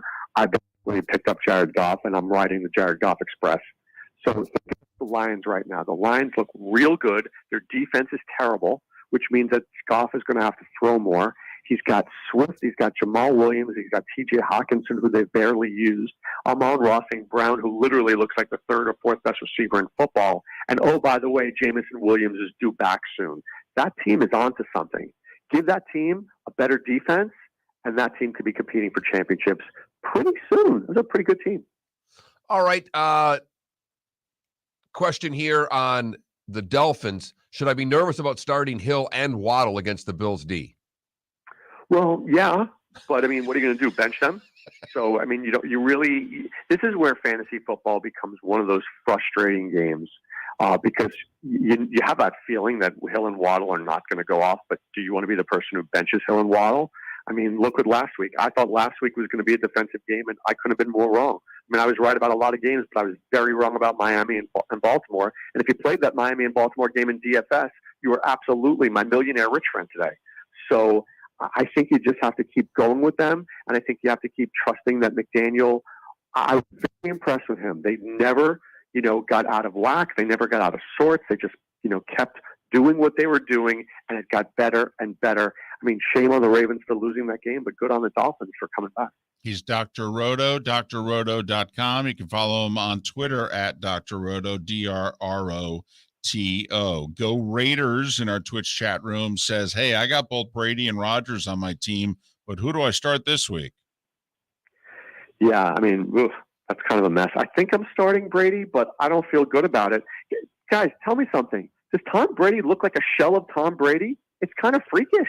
I don't know what's going on there, but he just looks off. The team looks off. I don't know what's going on. I feel like almost, I hate to say this about the greatest of all time, but why come back? This just does not feel right. At the same time, the Packers don't feel right either. They beat a bad Bears team. I think I'm a little happy to see Alan Lazard back on the field, which is true. But I guess I'll take Brady because I think the offense could be more explosive. But look, when you don't have Mike Evans and you have to go bring in Cole Beasley, Brady just had that frustrated look, which he always has against the Saints. But if he has it this week against that defense, I'm worried. I would tell go Raiders. I'd find a different quarterback. Go look at Jared Goff on your waiver wire. I'm sure he's out there. ATN or Jeff Wilson Jr.? I know you were big on ATN, but it looks like Robinson's going to be getting a few more carries than maybe we even expected. I think when you look at that, you look at game flow. So when you're winning 24-0, you're not featuring ETN, right? You're just not. When you're losing 24-0, well, ETN is way more involved. So, but that said, I think sadly no Trey Lance brings in Jimmy G, which actually is better for fantasy. So, I hate saying that way, but somebody's injury actually helps fantasy, football managers. So Jeff Wilson Jr. looked good last week. He looked spry. I liked what I saw out of him. So I have no problem using him at all. ETN will have a better week this week because they're going to be playing from behind against the Chargers. All right. Couple of Clyde Edwards-Helaire questions, one in a standard league, one in a PPR league. Is it time to dump him, hold on to him? What do we do? It was time never to draft him because now you have all these questions. I think in a standard league, I may like him more because by the goal line, they still seem to get him the football. I mean, we don't really see Pacheco, and are we believing in McKinnon? I don't, probably would. I don't want to undersell him, but I certainly would be open to trading him. I think, you know, as long as he's still there in the red zone, he's still going to be part of my team, but I'm always looking for better options. Just a question on Juju. This person says, is he ever going to do something in the KC offense? Everyone's eating but him. Yeah, so once again, you know, people, I don't know. I think there's just some bad fantasy football analysis out there. Brett Callahan for the Chargers is the best slot cornerback in the league. Okay, I'm saying that, or none. This dude shuts you down. And there was no shock to me last week that Juju went 3 for 10. Okay? And I think people have to understand the game better, because when you know the players better, you realize why things actually happen. Okay, Juju against the Colts slot cornerback, I feel a lot better about that this week. Right? Is it going to be an easy matchup? No, it's still not easy. So you got to pick your spots. That's why you have 4 and 5 and 6 receivers, because you got to be able to mix and match each week. Because when the Chargers play the Chiefs again, I'm not playing Juju. Mr. Butte wants to know DJ Moore or Jerry Jeudy. Well, I mean, do we even know Judy's playing yet? I think that we got to wait on that one. Look, let's just talk Denver for a second. I don't think I've seen a worse coach right now than Nathaniel Hackett, and that includes Anthony Lynn. That includes Joe Judge. It is absolutely one of the worst things I've ever seen. Hackett is way over his head. And Russell Wilson, $245 million. Are you kidding me? So and they're playing the 49ers this week, who you know are going to control the ball. I don't feel good about Denver at all. Just curious with Gabe Davis. I remember from the seminar you were really high on him. You know, what do you do with a guy like Gabe Davis when you're someone injured and coming against Miami this week? Is that someone you're going to take a week off on? I mean, I'm always going to play Gabe Davis if he's playing. But right now, with that injury, I don't know. I think he's going to be hoping that he's ruled out, because this way you won't have to make that decision. But I don't think the Bills are going to use him as a decoy. I mean, they're a very good team. They're very deep. And so I don't think they need to do that. My guess is that Davis sits one more week, and I'll be perfectly fine with that, because there's no way I'm ever sitting him in fantasy. That dude is really good. Rickett wants to know Matt Stafford or Joe Burrow. This week, I mean, Stafford gets Arizona, who had a really good comeback last week. I mean, shame on the Raiders. And Joe Burrow, you've got to think this is the week, right? They're 0-2. You're playing the Jets. If you can't get it done against the Jets here, who are you going to get it done against? So I can go either way. I have no problem with what you choose to do. I think the Rams feel safer to me, because you know the Rams are going to show up. But, I mean, look, both guys are good starts. Any DFS advice for us? You've been solid with some sleeper picks here. You got anything on the DFS board you're looking at right now? Yeah, but I feel like I'm a little chalky, because I'm way in on that Vikings-Lions game. I just feel like you're going to want pieces of that with 2 bad secondaries. So that game feels good to me. I have no problem flipping the switch. I'm just looking at, you know, I do like the Cincinnati game. Would come back with a few Jets. I think that would make some sense. So I'm open to that. I'm open to Matthew Stafford as well. I think Stafford, Cousins, and Burrow are going to be 3 of my guys this week. So it's just a question of how I can mix and match. But I'll give you guys a player if he's playing. I really like Dawson Knox this week. Miami's not been very good against tight ends, and we just haven't seen Dawson Knox hit the end zone yet. And you know Josh Allen wants to get his boy a touchdown. All right, couple of thoughts on a couple of Coles. What do you do with Cole Kmet? Drop him, hold him. Also, do you pick up Cole Beasley and maybe stash him? Cole Kmet first. It's really frustrating. But look, does Justin Fields look decent right now? I mean, does he look good? No, the offense doesn't look good. Now, to the Bears' credit, the defense is playing pretty well. But the offense is not good. I mean, Darnell Mooney and Cole Kmet are literally killing you. So would I give them another shot this week? I would. They're playing the Texans, who are historically bad against tight ends. But the Texans have been pretty, tough defense. So I'd be very careful there. Smart play. I think he fits that offense well. I mean, that group is always injured. Godwin always seems injured. Julio for sure seems injured. I have no problem stashing Beasley. Geno Smith or Carson Wentz? I never thought I'd ask that question in a million years to you, Doc. Nor should you. Thank you. Come on, I think Wentz could be a sneaky play this week. Well, I mean, when Pete Carroll's telling you he's ready to open up the offense, they ran the fewest plays ever. I mean, I don't know anybody who drafted Metcalf and Lockett. I feel badly, but what are you going to do? I feel now it's funny. I was against the Seahawks for getting rid of Russell Wilson and keeping Pete Carroll. Maybe the truth is to get rid of both of them. Wow. DC wants to know long-term backup for Josh Allen. Should he go Tua or Trevor? I think you go Tua. I was really good last week. Yeah. I have nothing bad to say about Trevor Lawrence. I just look in that league that I'm playing for a lot of money there. My choices were Goff and Lawrence. I looked at the schedule really carefully. The Jaguars have a tough schedule. So it worries me a little bit. So that's why I went Goff, because Goff looks pretty confident right now. But, I mean, how do you not invest in Tua? I mean, what has Mike McDaniel done wrong so far? The guy's got weapons galore. I mean, would it shock you if Tua's a top 10 quarterback by the end of the season? Wouldn't shock me. No, and they could be behind all game this week, so he may give you big numbers. All right, 30 seconds, half-point PPR. Pick two of these three. A.J. Dillon, Rashad Penny, Zeke. I mean, Zeke against the Giants, and I always go A.J. Dillon. I think the Packers are going to struggle a little bit. It's going to be a rough game, but look, Dillon is a great player, and they are featuring him. And look, I don't like Zeke, but let's give him one more week. And you're right. He and they do very well against the Giants. He's Dr. Roto, drroto.com, drroto.com, and also follow him on Twitter at Dr. Roto. 10 seconds. Tell people what they can get at drroto.com. You get our all-access package. You get everything that we do for seasonal football, DFS, prop betting, sports betting, whatever you need. We're committed to helping you in your fantasy league. He is our doctor who makes house calls. Dr. Roto, SXM's Fantasy Sports Radio as well. Doc, have a great week. Dr. Roto, DRROTO on Twitter and drroto.com. Thanks so much for listening. Miller and Moulton. Miller and Moulton here for the Clutch Vodka Play of the Day. Mark, remember Nick Charles, Fred Hickman, the CNN Play of the Day? Yeah, CNN did a nightly sports show. That was a while ago. Yes, it was. Just work with me. Everyone liked the pod, the Play of the Day. So how about we have the Clutch Vodka Play of the Day? Sounds good. Fun. Smooth.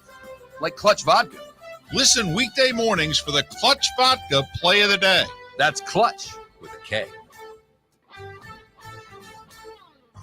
Don't miss the Miami Dolphins watch party every Sunday at the Seaside Bar and Grill in Bonita Springs. Presented by Clutch Vodka. The Seaside will be serving Clutch Vodka drinks, including the awesome Bloody Mary bar at the Seaside. If you can't be at Hard Rock Stadium, come have fun at the best place in town to watch the Dolphins and enjoy the best, clean, crisp, smoothest vodka. That's Clutch with a K. Miami Dolphins parties every week at the Seaside Bar and Grill on Old 41 in Bonita Springs. Powered by Clutch Vodka.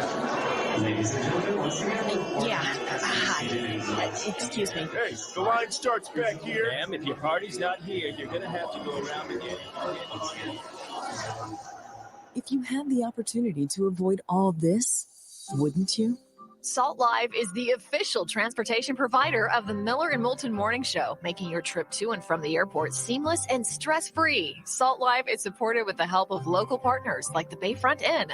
Gather your family and friends and enjoy a leisurely day on the water with a pontoon or deck boat. If you prefer to explore the waterways without a motor, the Bayfront has canoes, standboards, and kayaks. At the end of your journey, enjoy lunch or dinner at the Bamboo Tropical Bar and Grill. The Bayfront Inn, something for everyone on 5th Avenue in downtown Naples. BayfrontInNaples.com. When you need a ride, book with Salt Live Transportation, 308-8686, or book on saltlivetransportation.com.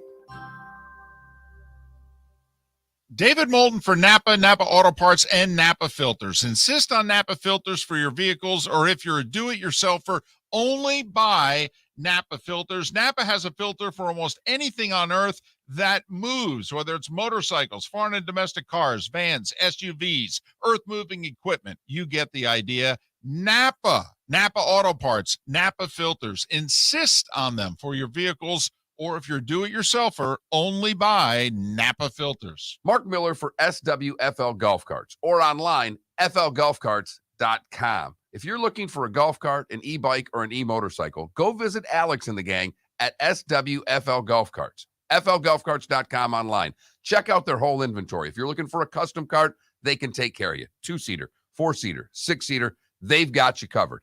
E-bikes, nobody better for value and service. E-motorcycles, check them out. Again, FLGolfCarts.com. FLGolfCarts.com. You are listening to Miller and Moulton on the Florida Sports Network.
By the way, Favre's last appearance on SiriusXM was last week, the 13th.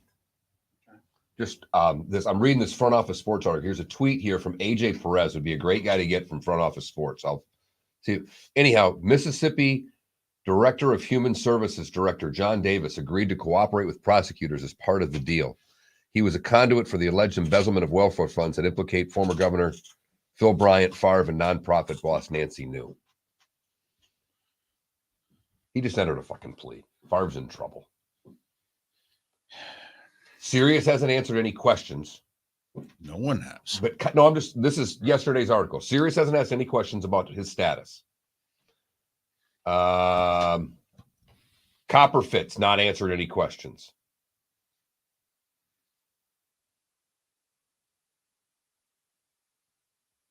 I thought somebody dumped him. I thought that's what he read, but no one's dumped him yet. But no one's answering. No one's picking up the phone if they're calling about it, if you know what I mean.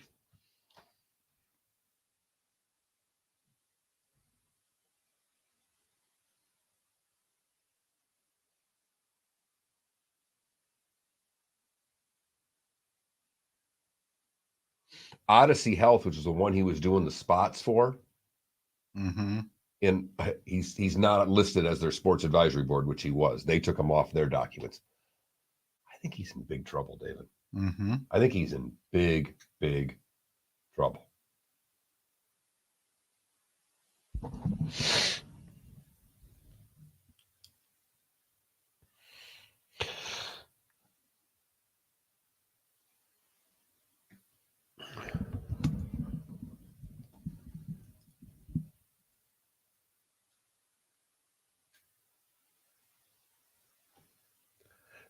Dude, you can't give me, should I start? I fumbled the ball today. What the hell? The guy texts me, should I start Zeke against the Giants? Sammy Watkins at Tampa Bay. I said, are you asking to start? Is this a Watkins or Zeke question? No, it's two questions. Should I start Zeke or should I start Sammy? Over who? And then he tells me I fumbled the ball over my opponent. F you. You got to give me a choice for Christ's sake. 10 seconds. Have you listened to the segment? Good gracious. Come back.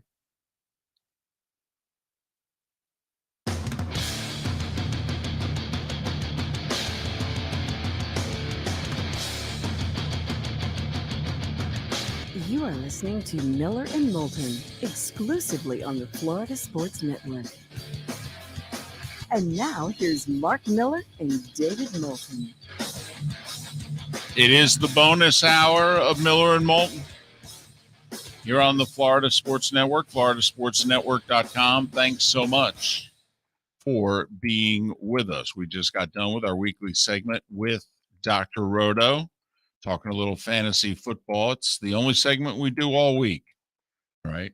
Get a few people always go, this isn't my thing. Well, listen, it's not my thing. But once again, and Dr. Roto gave us a prime example during it, in which he said, that with fantasy, sometimes you get into the inner workings of the game. Like he pointed out, Juju Schuster, he was not going to have a good week last week. He's going up against an elite slot corner. This week's going up against the Colts. Different story. Probably be a better fantasy play. So that's where one and the other kind of come together. That's why I enjoy it. By the way, we spend 2% of our week on fantasy football on the show. 2%. So we're 2%ers? We are. And I am a 2%er, actually. Not economically. I mean with milk.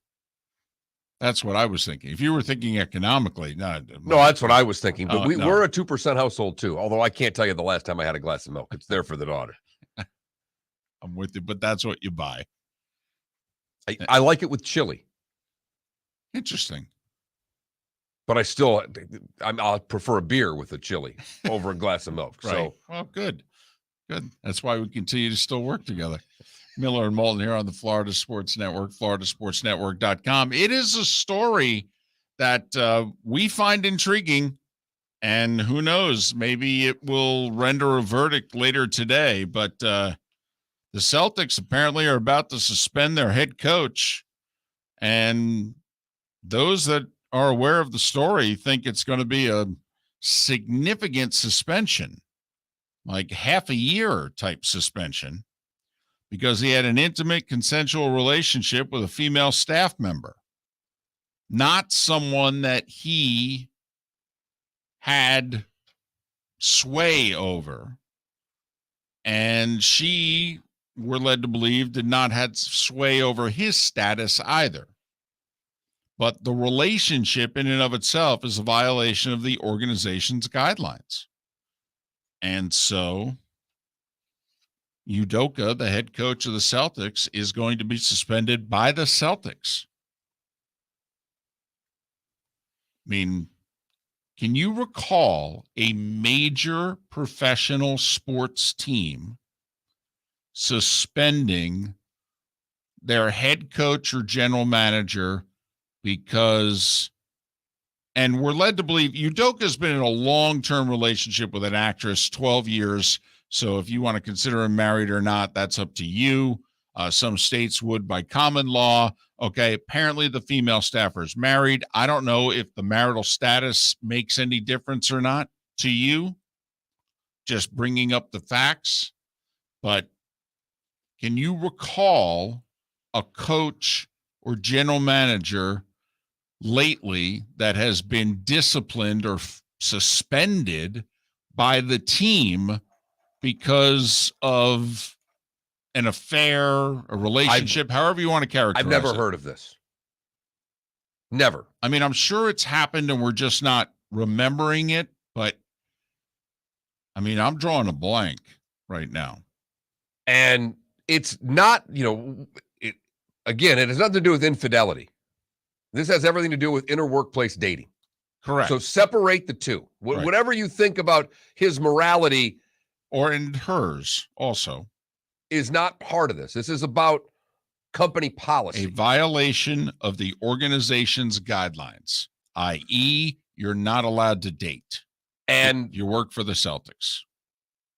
I mean, my first question, if I'm at the press conference, is, was she suspended? I'm guessing for legal reasons, they'd both have to be suspended. Well, you're going to find out really quick. Yeah, I would think so too. I can't imagine that. I mean, I'm sure first off, they're probably having to go through his contract and make sure that what they're doing is legal standing, so I can't imagine that they're both not being suspended. I mean, they're both violating the organization's guidelines. I mean, there's no way he could be violating it and she's not, right? Unless they're deeming that he is in a position of power over her, and it doesn't look like that. That's right. I asked that question for that reason, David, not because I didn't think both would be suspended, but in trying to find out if they think this is a potential sexual harassment situation, or is this just inter-office dating? And the other issue that we've touched upon, but we've only brought it up a few times, although it's a few more than a lot of other shows and media outlets are bringing up, is the Brett Favre story. This took a little bit of a turn yesterday when a Mississippi government official has pled to cooperating. Oh, so another person's going to talk. Okay, here we go. And the head of the Mississippi Welfare Agency entered into a plea agreement with federal and state prosecutors. This person, by the name of John Davis, was the conduit for the alleged embezzlement of welfare funds that implicate the former governor, nonprofit boss Nancy New, and Brett Favre. AJ Perez broke this story yesterday, or at least where I found it out, and leaked put a couple of the texts in there that show that Davis and Favre text together, and that Davis would then text New, who was the nonprofit boss, who was the one getting all of this money. She's already been arrested. Here's my question. In any of these reports or stories, have you seen anything about jail time?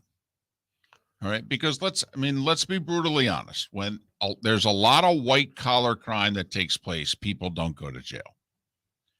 They get long probation, they Big pay fines. a fine, they lose their jobs, blah, blah, blah. But politicians or now sometimes the people closely associated with them, it's funny, they end up in jail. Funny how that works. Okay. And Favre technically would be one of the people closely associated, but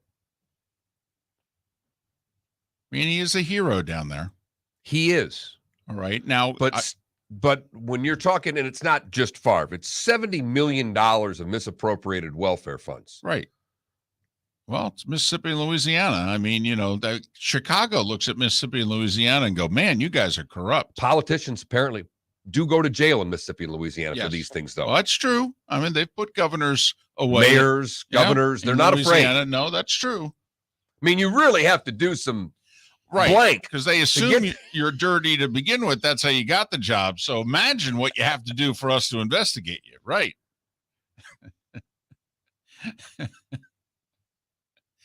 But Brett Favre did not do a serious show this week.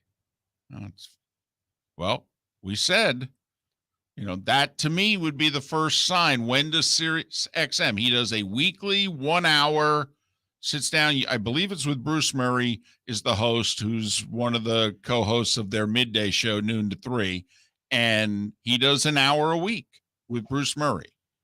And so we wondered last week, he had just done the show with him. And we said, will he do a show this week? He did not. SiriusXM's not answering any questions about this at this point. Interesting. So the show just doesn't appear, but Right.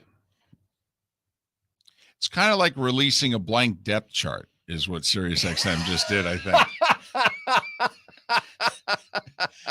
Isn't that the equivalent? Did SiriusXM that's a dadgum good point, pull David. a Mel Tucker here? Just released a blank depth chart. So,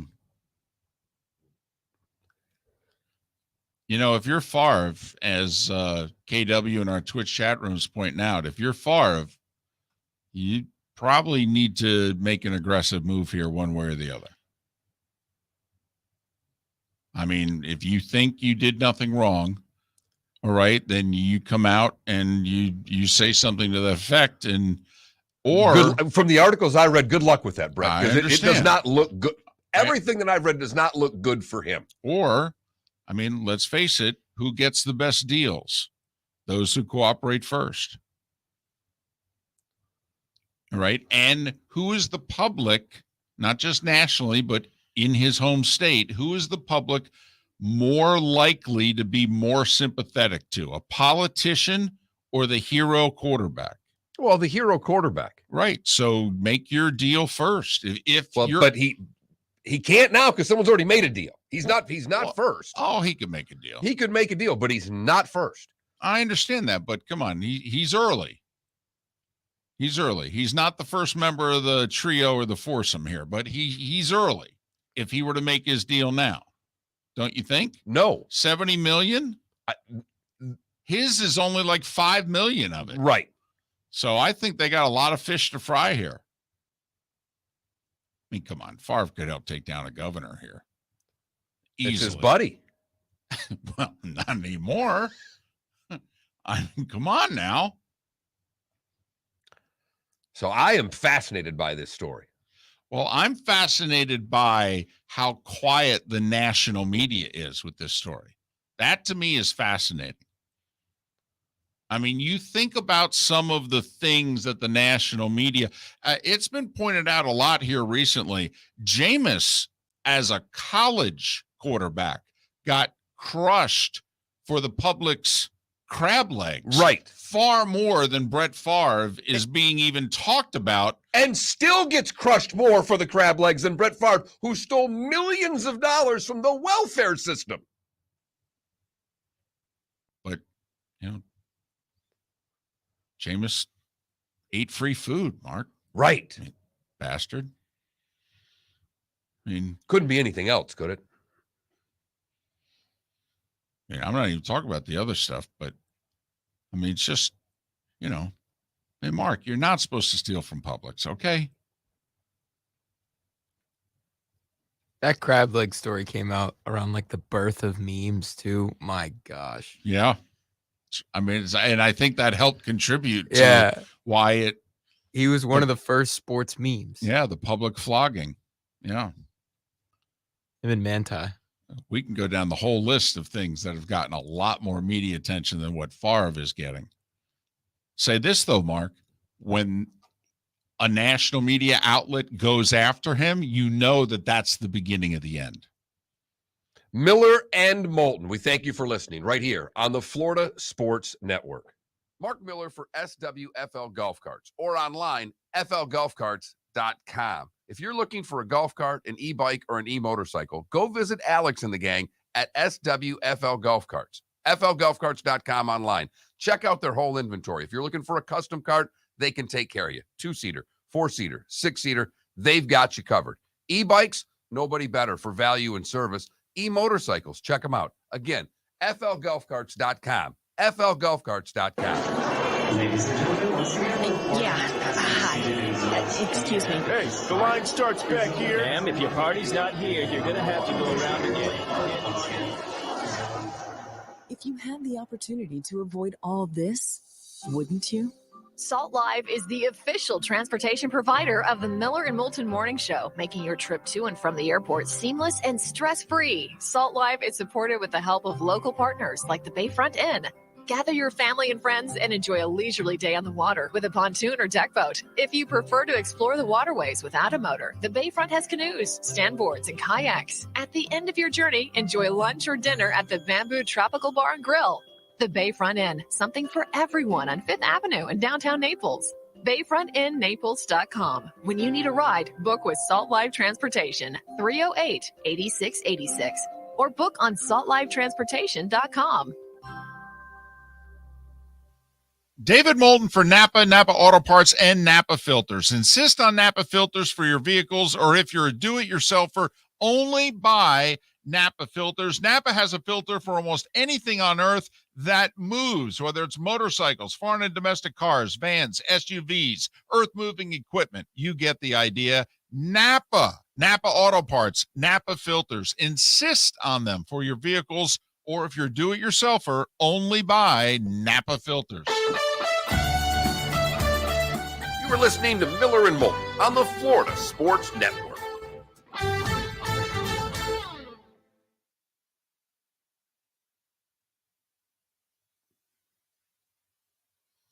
This is the shit I get from Blinko every day.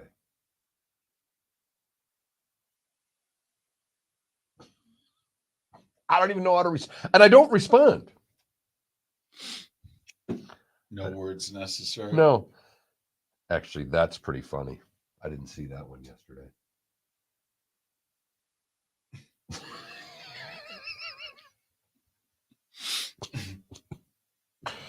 That's funny. That is funny. That one I'm sending to my wife. That's good veterinarian humor right there.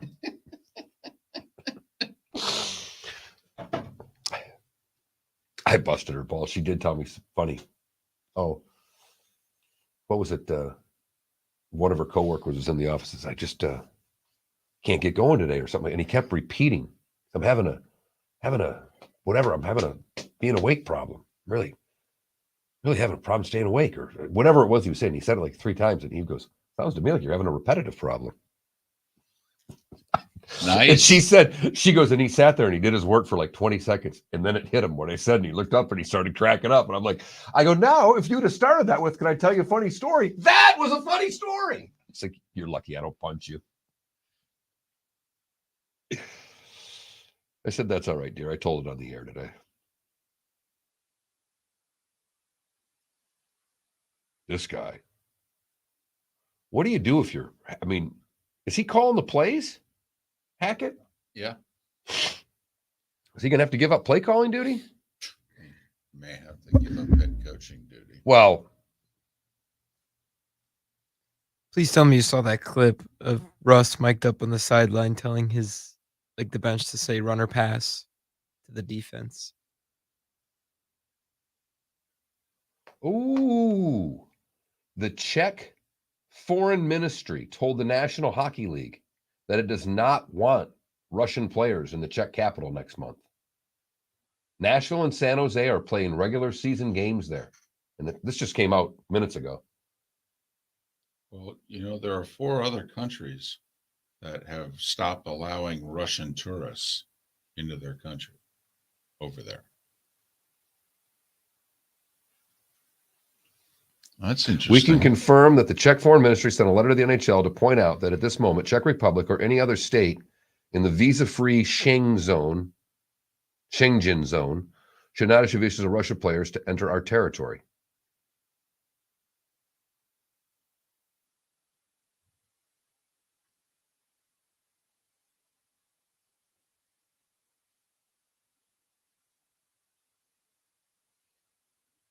The Lanch and the Blue Jackets play in Finland. The Finnish government has not said anything yet.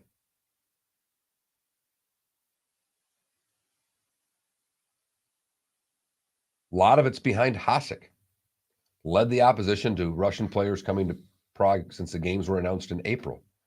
Hasek approached the upper house of parliament, the Senate, the government, and the foreign ministry about the issue. I like it. Yeah.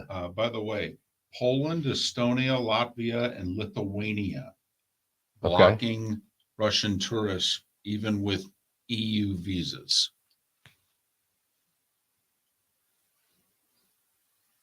Do that here, I guess. Yeah, totally.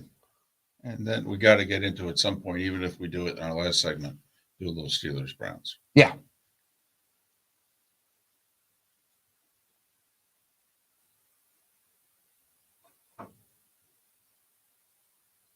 RCB, if you read the article in Mississippi Today from about a week and a half ago, it is really tough to come to the conclusion that Brett didn't know. The text messages are pretty damning when he says, what if I just do some commercial spots and you can pay him for that?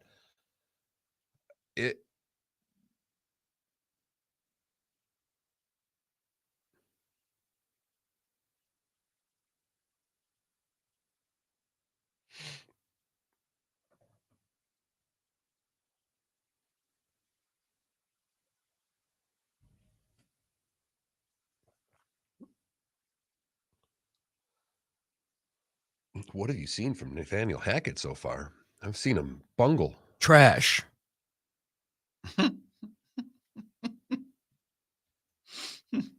We're coming back.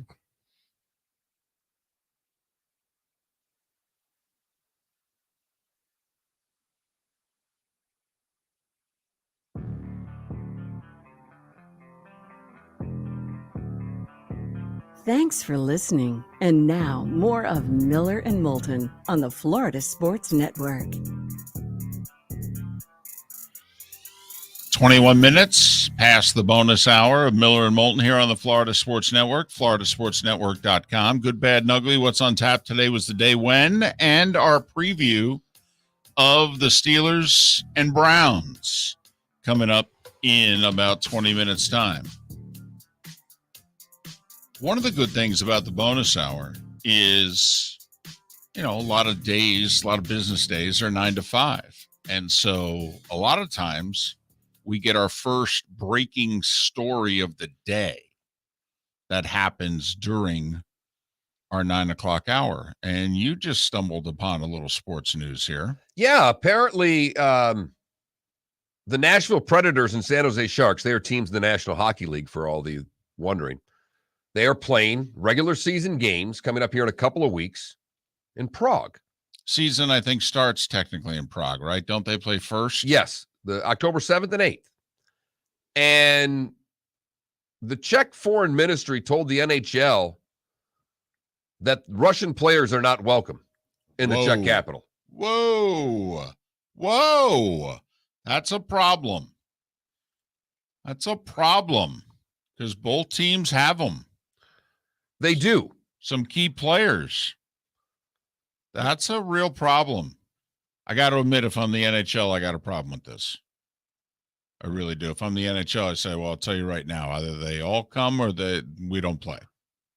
No. Because as a league, if you're allowing them to play, and we wondered this 6 months ago, March and April, when the war started, when he did the invasion, and we wondered, if you're the NHL, are you going to get to a point where you ban Russian players?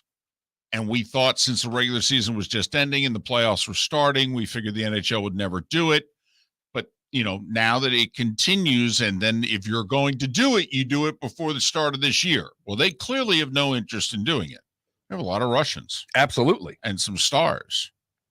Okay, so they're not going to do it. Well, then if you're the league, you got to look at Czech Republic's government here and say, well, it's either you let everybody in or we're not coming. Now, from what this article says, Nashville has one Russian forward. San Jose has one Russian forward. San Jose has a defenseman. He tore an Achilles, so he's not even part of it. So it's one player for each team, according to this, and travel rosters have not yet been finalized. Yeah, I think that's even more reason if you're the NHL, because quite frankly, that's like 60 years ago being black. Okay, well, sorry, but those two can't come. Yeah, I don't think so. I mean, it's either you take the whole team or, we're not playing. If I was GM in Nashville or San Jose, I'd look right at Gary Bettman and say, either the whole team can come or we're not coming. I'll forfeit the games. I'll make this league look bad. I'll embarrass the league and everything you guys are trying to do. I will keep the plane home. They are a big deal to the league. They're playing some games in Finland in November as well. Now, the Finnish government has not said anything about Russian players, so I'm not implying that anything is going on when the Avs and the Blue Jackets play there in November. But as you pointed out, there are 4 countries right now that are not allowing Russians into their country, whether or not they have an EU visa or not. 3 days ago, Poland, Estonia, Latvia, and Lithuania are decided to block Russian tourists, even if they have EU visas, from entering their country. I got to admit, this is... But the Czech Republic also, according to this article, the Czech Republic was one of the first EU countries to stop issuing visas to Russian nationals following the Russian invasion of Ukraine. I get it. I do. I get the history also of these Eastern European nations and also those that were under the Soviet, part of the Soviet bloc for generations throughout the 20th century. I really do get it. But as the NHL, I would look at them and say, yeah, I don't know what to tell you. We're not letting the politics get involved in our sport. All right. We're not going to allow you to say to this defenseman and this winger, okay, sorry, you were born over there 20-something years ago, therefore you're not allowed to play hockey here. Don't know what to tell you. Either the whole team crosses the border or the whole team stays home. And I think the Czech government would say the whole team stays home. I mean, because I don't think the Czech government's going to deviate from their stance here at all. Fine. Then we don't go. Does it matter to you that they've already stopped issuing visa to Russian nationals in the Czech Republic? Listen, when they did this, however many months ago, they knew that this was on the docket. All right. Then that's now somebody from the NHL had to see that and pick up the phone and call and go, does this mean hockey players too? Or are you making an exception for hockey players? And it looks as if, obviously, they are not making an exception for hockey players. So this is a story that we'll keep our eyes on and see exactly how this turns out. Listen, we thought what Wimbledon did was outrageous. I mean, they banned all the players from Russia and Belarus because Belarus was Russia's biggest ally in helping to attack the Ukraine. And there were a few highly ranked players, male and female, that were kept out of Wimbledon. And you and I were very much against that. We thought that was unfair to those athletes. It's not like any of them had picked up a gun. It's not like any of them had even publicly supported Russia's invasion of the Ukraine either. All right.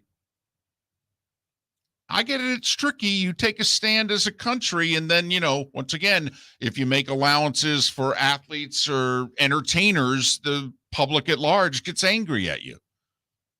I get it. I'm just saying, as a league, I got to stand up for everybody in our league. I mean, if I'm a Russian player on the other 30 teams in the NHL, all right, and if for whatever reason the teams in the league decide, hey, listen, for the sake of, you two stay home, we'll play these games without you, I'd be honked. I mean, I'd threaten a boycott. I really would. I'd be like, this is ridiculous. That would be fascinating because as someone who covers sports, and if they wanted to do a boycott, then I'd be able to put a microphone right in front of them and say, does this mean you then support the war against the Ukraine? And I mean, you could. I know you could do that. And I would say, no, I'm against discriminating against us for where we were born. You're holding me responsible for the actions of my government? How would you guys like it if other countries held all you American citizens responsible for the actions of what your president does? I mean, I think the Russian players could just say, we're all for taking politics out of sports. Now, you want to ban us from Olympics? Okay, fine.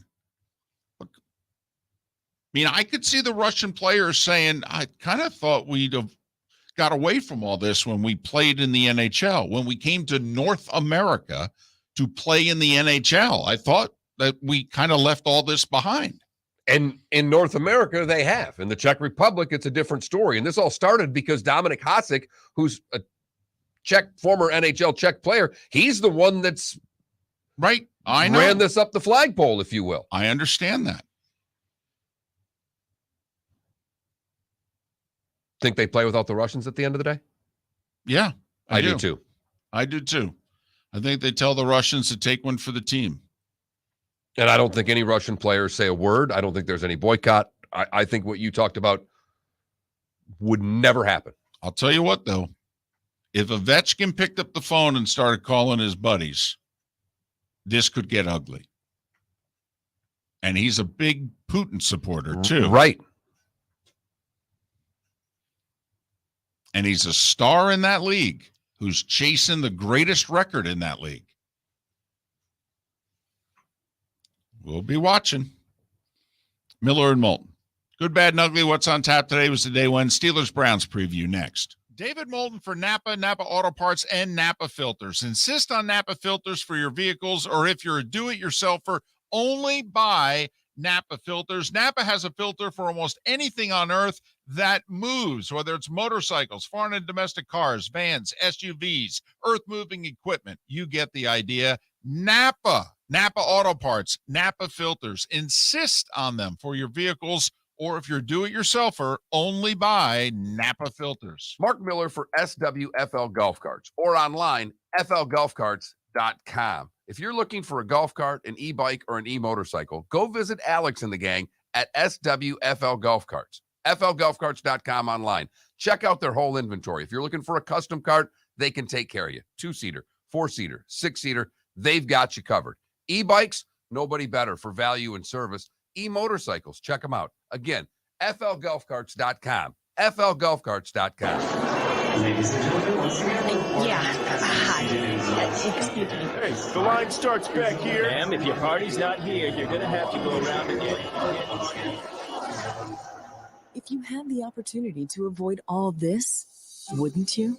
Salt Live is the official transportation provider of the Miller and Moulton Morning Show, making your trip to and from the airport seamless and stress-free. Salt Live is supported with the help of local partners like the Bayfront Inn. Gather your family and friends and enjoy a leisurely day on the water with a pontoon or deck boat. If you prefer to explore the waterways without a motor, the Bayfront has canoes, standboards, and kayaks. At the end of your journey, enjoy lunch or dinner at the Bamboo Tropical Bar and Grill. The Bayfront Inn, something for everyone on 5th Avenue in downtown Naples. BayfrontInNaples.com. When you need a ride, book with Salt Live Transportation, 308-8686, or book on saltlivetransportation.com.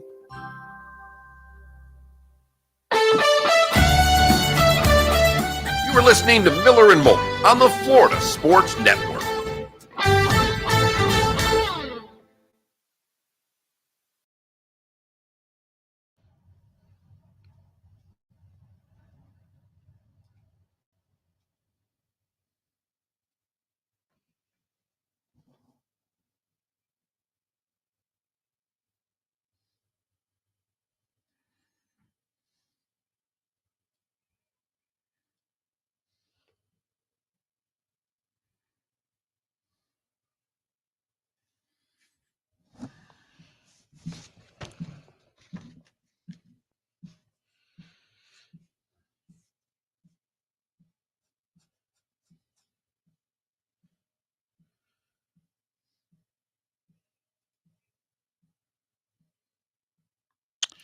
So the Sunday that I fly into Phoenix, the Coyotes are playing the Flyers. I get in like midday, Phoenix time.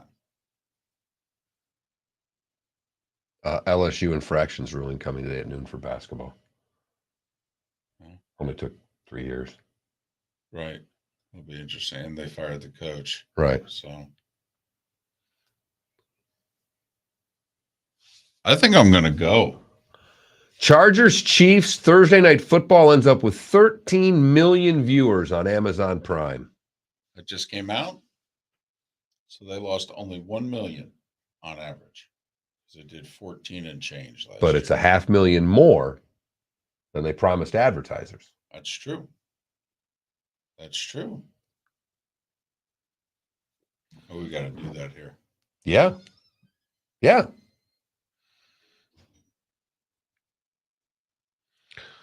I don't know who this guy is. I may follow him. No.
So, Paper City, you're saying there were 100,000 people in the chat room on Twitch while the game was going on?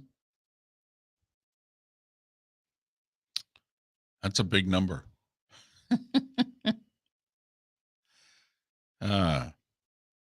I got to remember to try to watch it that way tonight. On Twitch? Yeah. Even if it's just a pregame. You know, I should do that too. You just got to turn off the chat box because it's just going to be chats all the time. Every time it's a touchdown. Touchdown.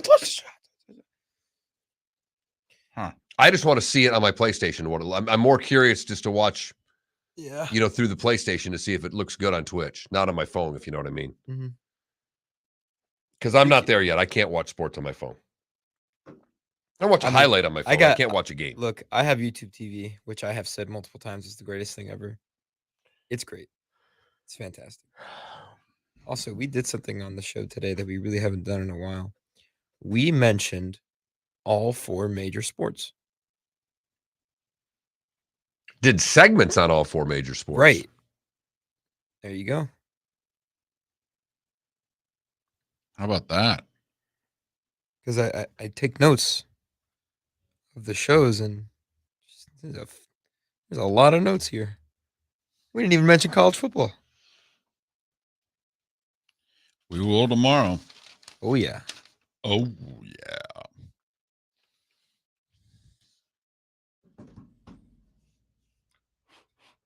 You guys like Ted Lasso, right? Never seen it. Oh, I don't have Apple TV. So great. I will say I'm still watching a little bit of Brockmire, and it has funny parts. It's not.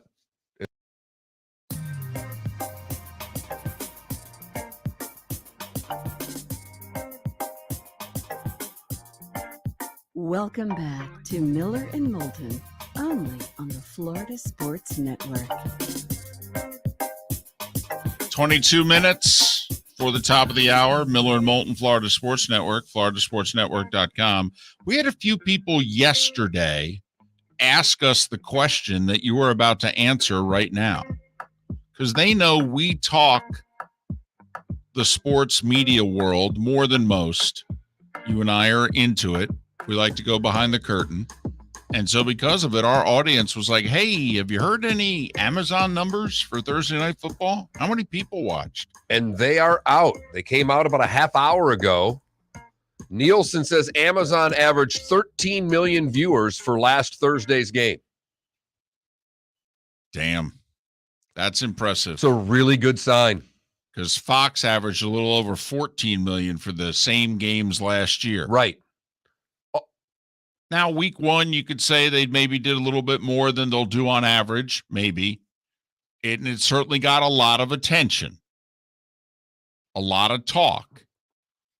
But, Mark, I mean,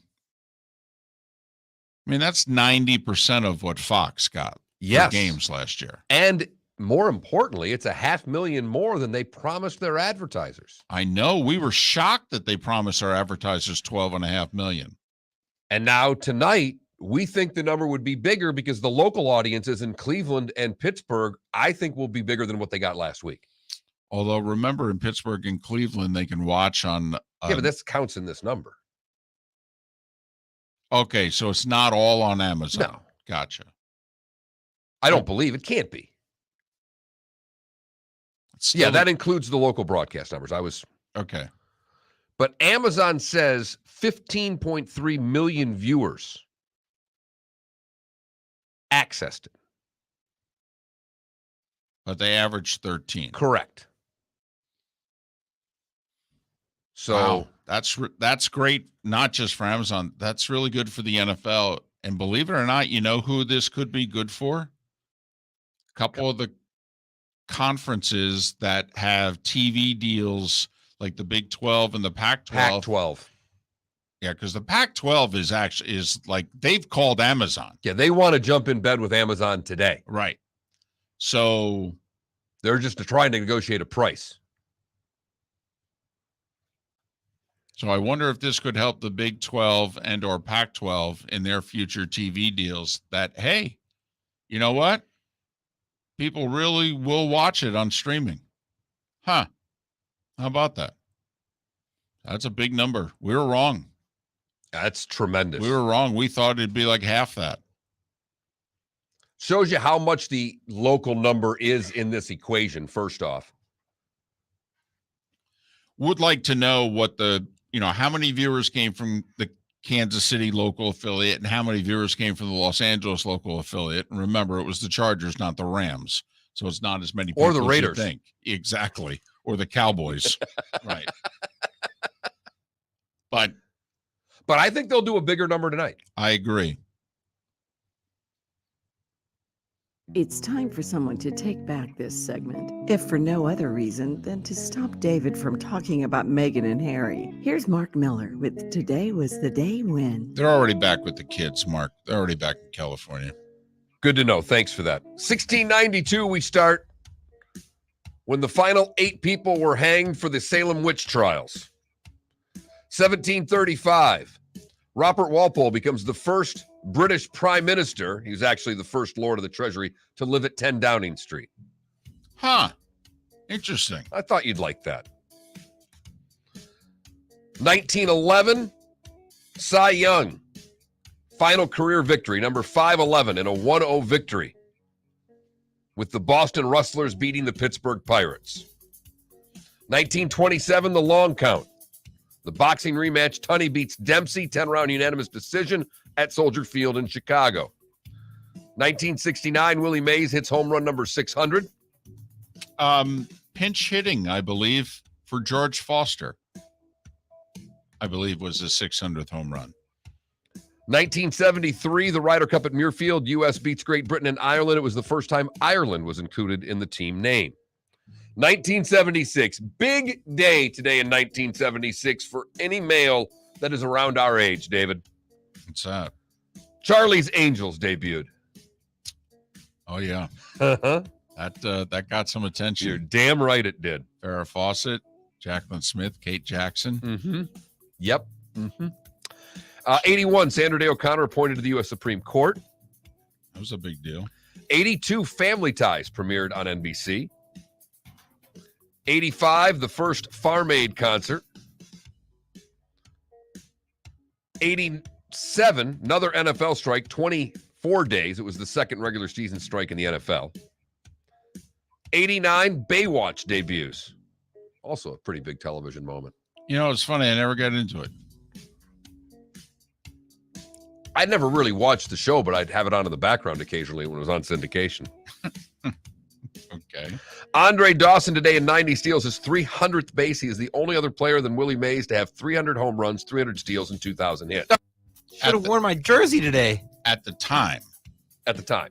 Right, because obviously Bonds and a couple of others joined that list. Shula won NFL victory 300 today for the Dolphins in 91. Today in 93, at the age of 46, Nolan Ryan pitched his last game. 1 inning.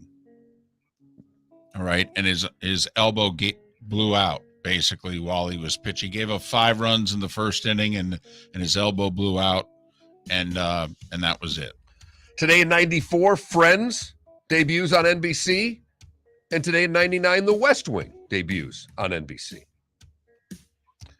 Those born today that are no longer with us, apparently they were either coaches or administrators.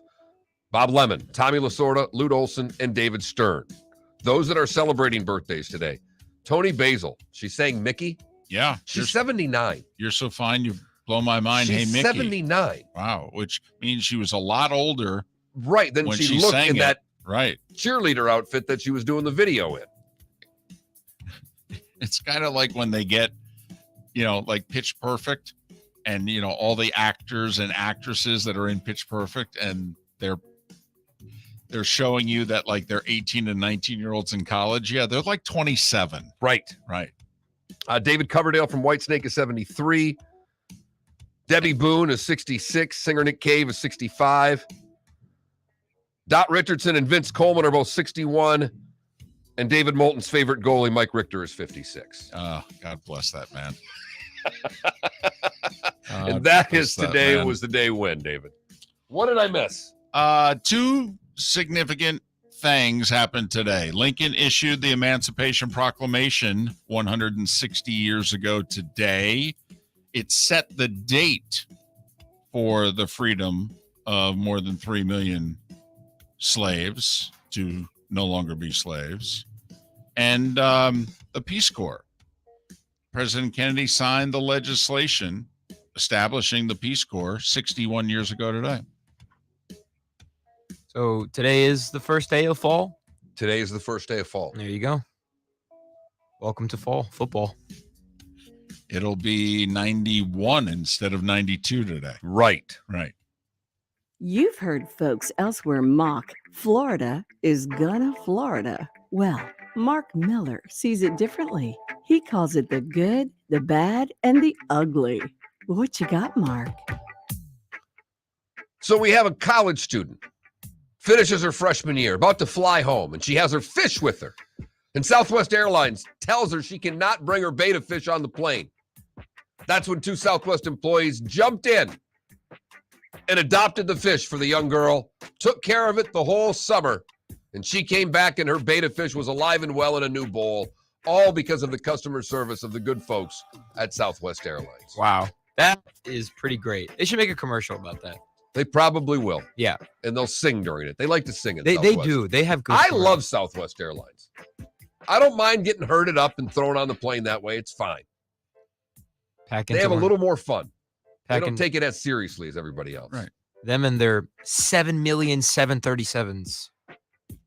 For the bad, we go to Detroit, where Renell Roberts is doing some jail time. He was a serial bank robber.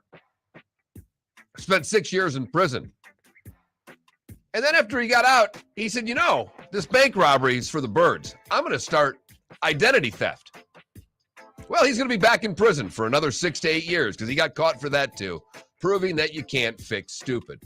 And finally, the ugly, we go to Hernando County, Florida, where several tractor trailers collided and it left a mess on the highway of Coors Light. Hundreds of cans and cases of Coors Light spilled onto I-75 in Hernando County. People would have drank it if it was actually a beer that they liked. Ooh, that's a shot right there. Nice. Good one, though. But the silver bullets leaked through I-75, and that is the good, the bad, and the ugly on today, September 22, the first day of fall, 2022. There you go. Thursday night football tonight. Amazon kickoff at 8:15. Steelers a 4.5-point underdog in Cleveland. Both teams are 1-1. The underdogs and the unders have been the play so far this year. Now, this is a low over-under, 38.5. Basically, this is 21-17 Browns. Do you think anyone gets to 21 in this game? Not without the defense scoring. And the Steelers are, what are they, averaging like 17 points a game? I think Cleveland has the better ability to score points tonight, even with Jacoby Brissett, which is, I can't believe I just said that out loud, but how in the world is Pittsburgh going to block Cleveland? Somebody want to help me with that? They're not. So if they can't block them, how are they going to score points? I don't know. And without Watt, they're not getting pressure. They still have a good defense, but they don't get pressure the way they did with Watt. I like Cleveland to win and cover for this reason. Don't think Pittsburgh's run defense is all that good. They're giving up about 130 yards a game on the ground so far. That's in the bottom third of the league. Nick Chubb and the Browns can run on anybody. I think they run the ball tonight. Pittsburgh's not going to be able to run it. I think there's a chance we see Kenny Pickett at some point tonight. I was kind of thinking the same thing. Final score 19-12, Cleveland. So you're going under? I'm going under, and I'm going Cleveland. All right. I'll do the same. You know what I would do? Should be a high-scoring game then tonight. Right. And love the Steelers. But, you know, this is where you could turn the Browns into like a 2-point favorite, and you could get that over-under up to around 44.5. And, you know, or if you like the Steelers, you could get 10 with them and do whatever you want with the over-under. I don't disagree. So, all right. Fox tonight, an hour earlier, 7:15. Yankees, Red Sox. This Aaron Judge guy, he's got 60 homers. I bet you the stadium sold out. Fox tonight, 7:15, first pitch. There's a bunch of day games, none of them involving the Marlins or the Rays, however.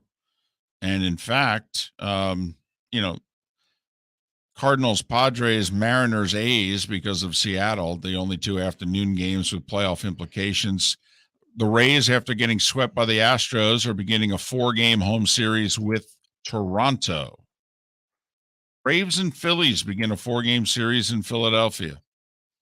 Kind of noteworthy for both teams. Absolutely. This is one of the 2 games the Braves have to play that the Mets don't have to play. Mets and Braves are tied in the loss column. Mets only have 11 games left. Braves have 13. One of those 2 games that they have to play is tonight. But the most important question that we've asked all day today in honor of National Ice Cream Cone Day, do you prefer vanilla or chocolate? And it is a battle. 53% of you right now saying chocolate. Oh, yeah. So 52-48, are we? I like it. That is a battle. Go down to the wire. It will. So vote that Mark Miller, the David Moulton, FloridaSportsNetwork.com to vote on today's Twitter poll. Now, you said you like to put chocolate syrup on your vanilla. Will you put it on your chocolate, or is that too much chocolate for you? I don't do chocolate ice cream. Oh, I didn't realize that. I just thought you preferred vanilla. I prefer something with more flavor, and I'm not a problem with the chocolate base, but I like vanilla-based ice creams better. Huh. You don't like Rocky Road? I prefer vanilla-based ice creams better. Did you stutter? No, you did not stutter. Hello? Check 1, 2.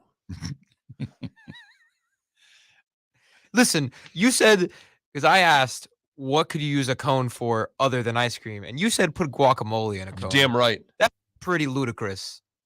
Just like a big nacho chip. But at the same time, my demons are telling me to try it. Like now. I'm not a fan of guac. I know. Otherwise, I would try it. It might get me to experiment with something else. I don't know what the something else is. So have an ice cream cone today. Yeah. National Ice Cream Cone Day. So we got nationally televised baseball, nationally televised football, even though it's on Amazon, and it's available on Twitch for free. I got to check that out tonight. My goal tonight is to check out the Twitch feed to see if I can watch the game on that, and then to check out a few of the alternative feeds on Amazon just to see how they work. I'm also going to check out at least one watering hole to see whether or not more fans go to the watering hole for the game, since it's not Chiefs Chargers, it's Steelers Browns. And you don't have to drive. You can swing a dead cat and hit a Steelers or Browns bumper sticker in Southwest Florida. Exactly. So I want to see whether or not it works. Miller and Moulton, enjoy your football and baseball tonight. We'll have a football Friday tomorrow. Don't miss the Miami Dolphins watch party every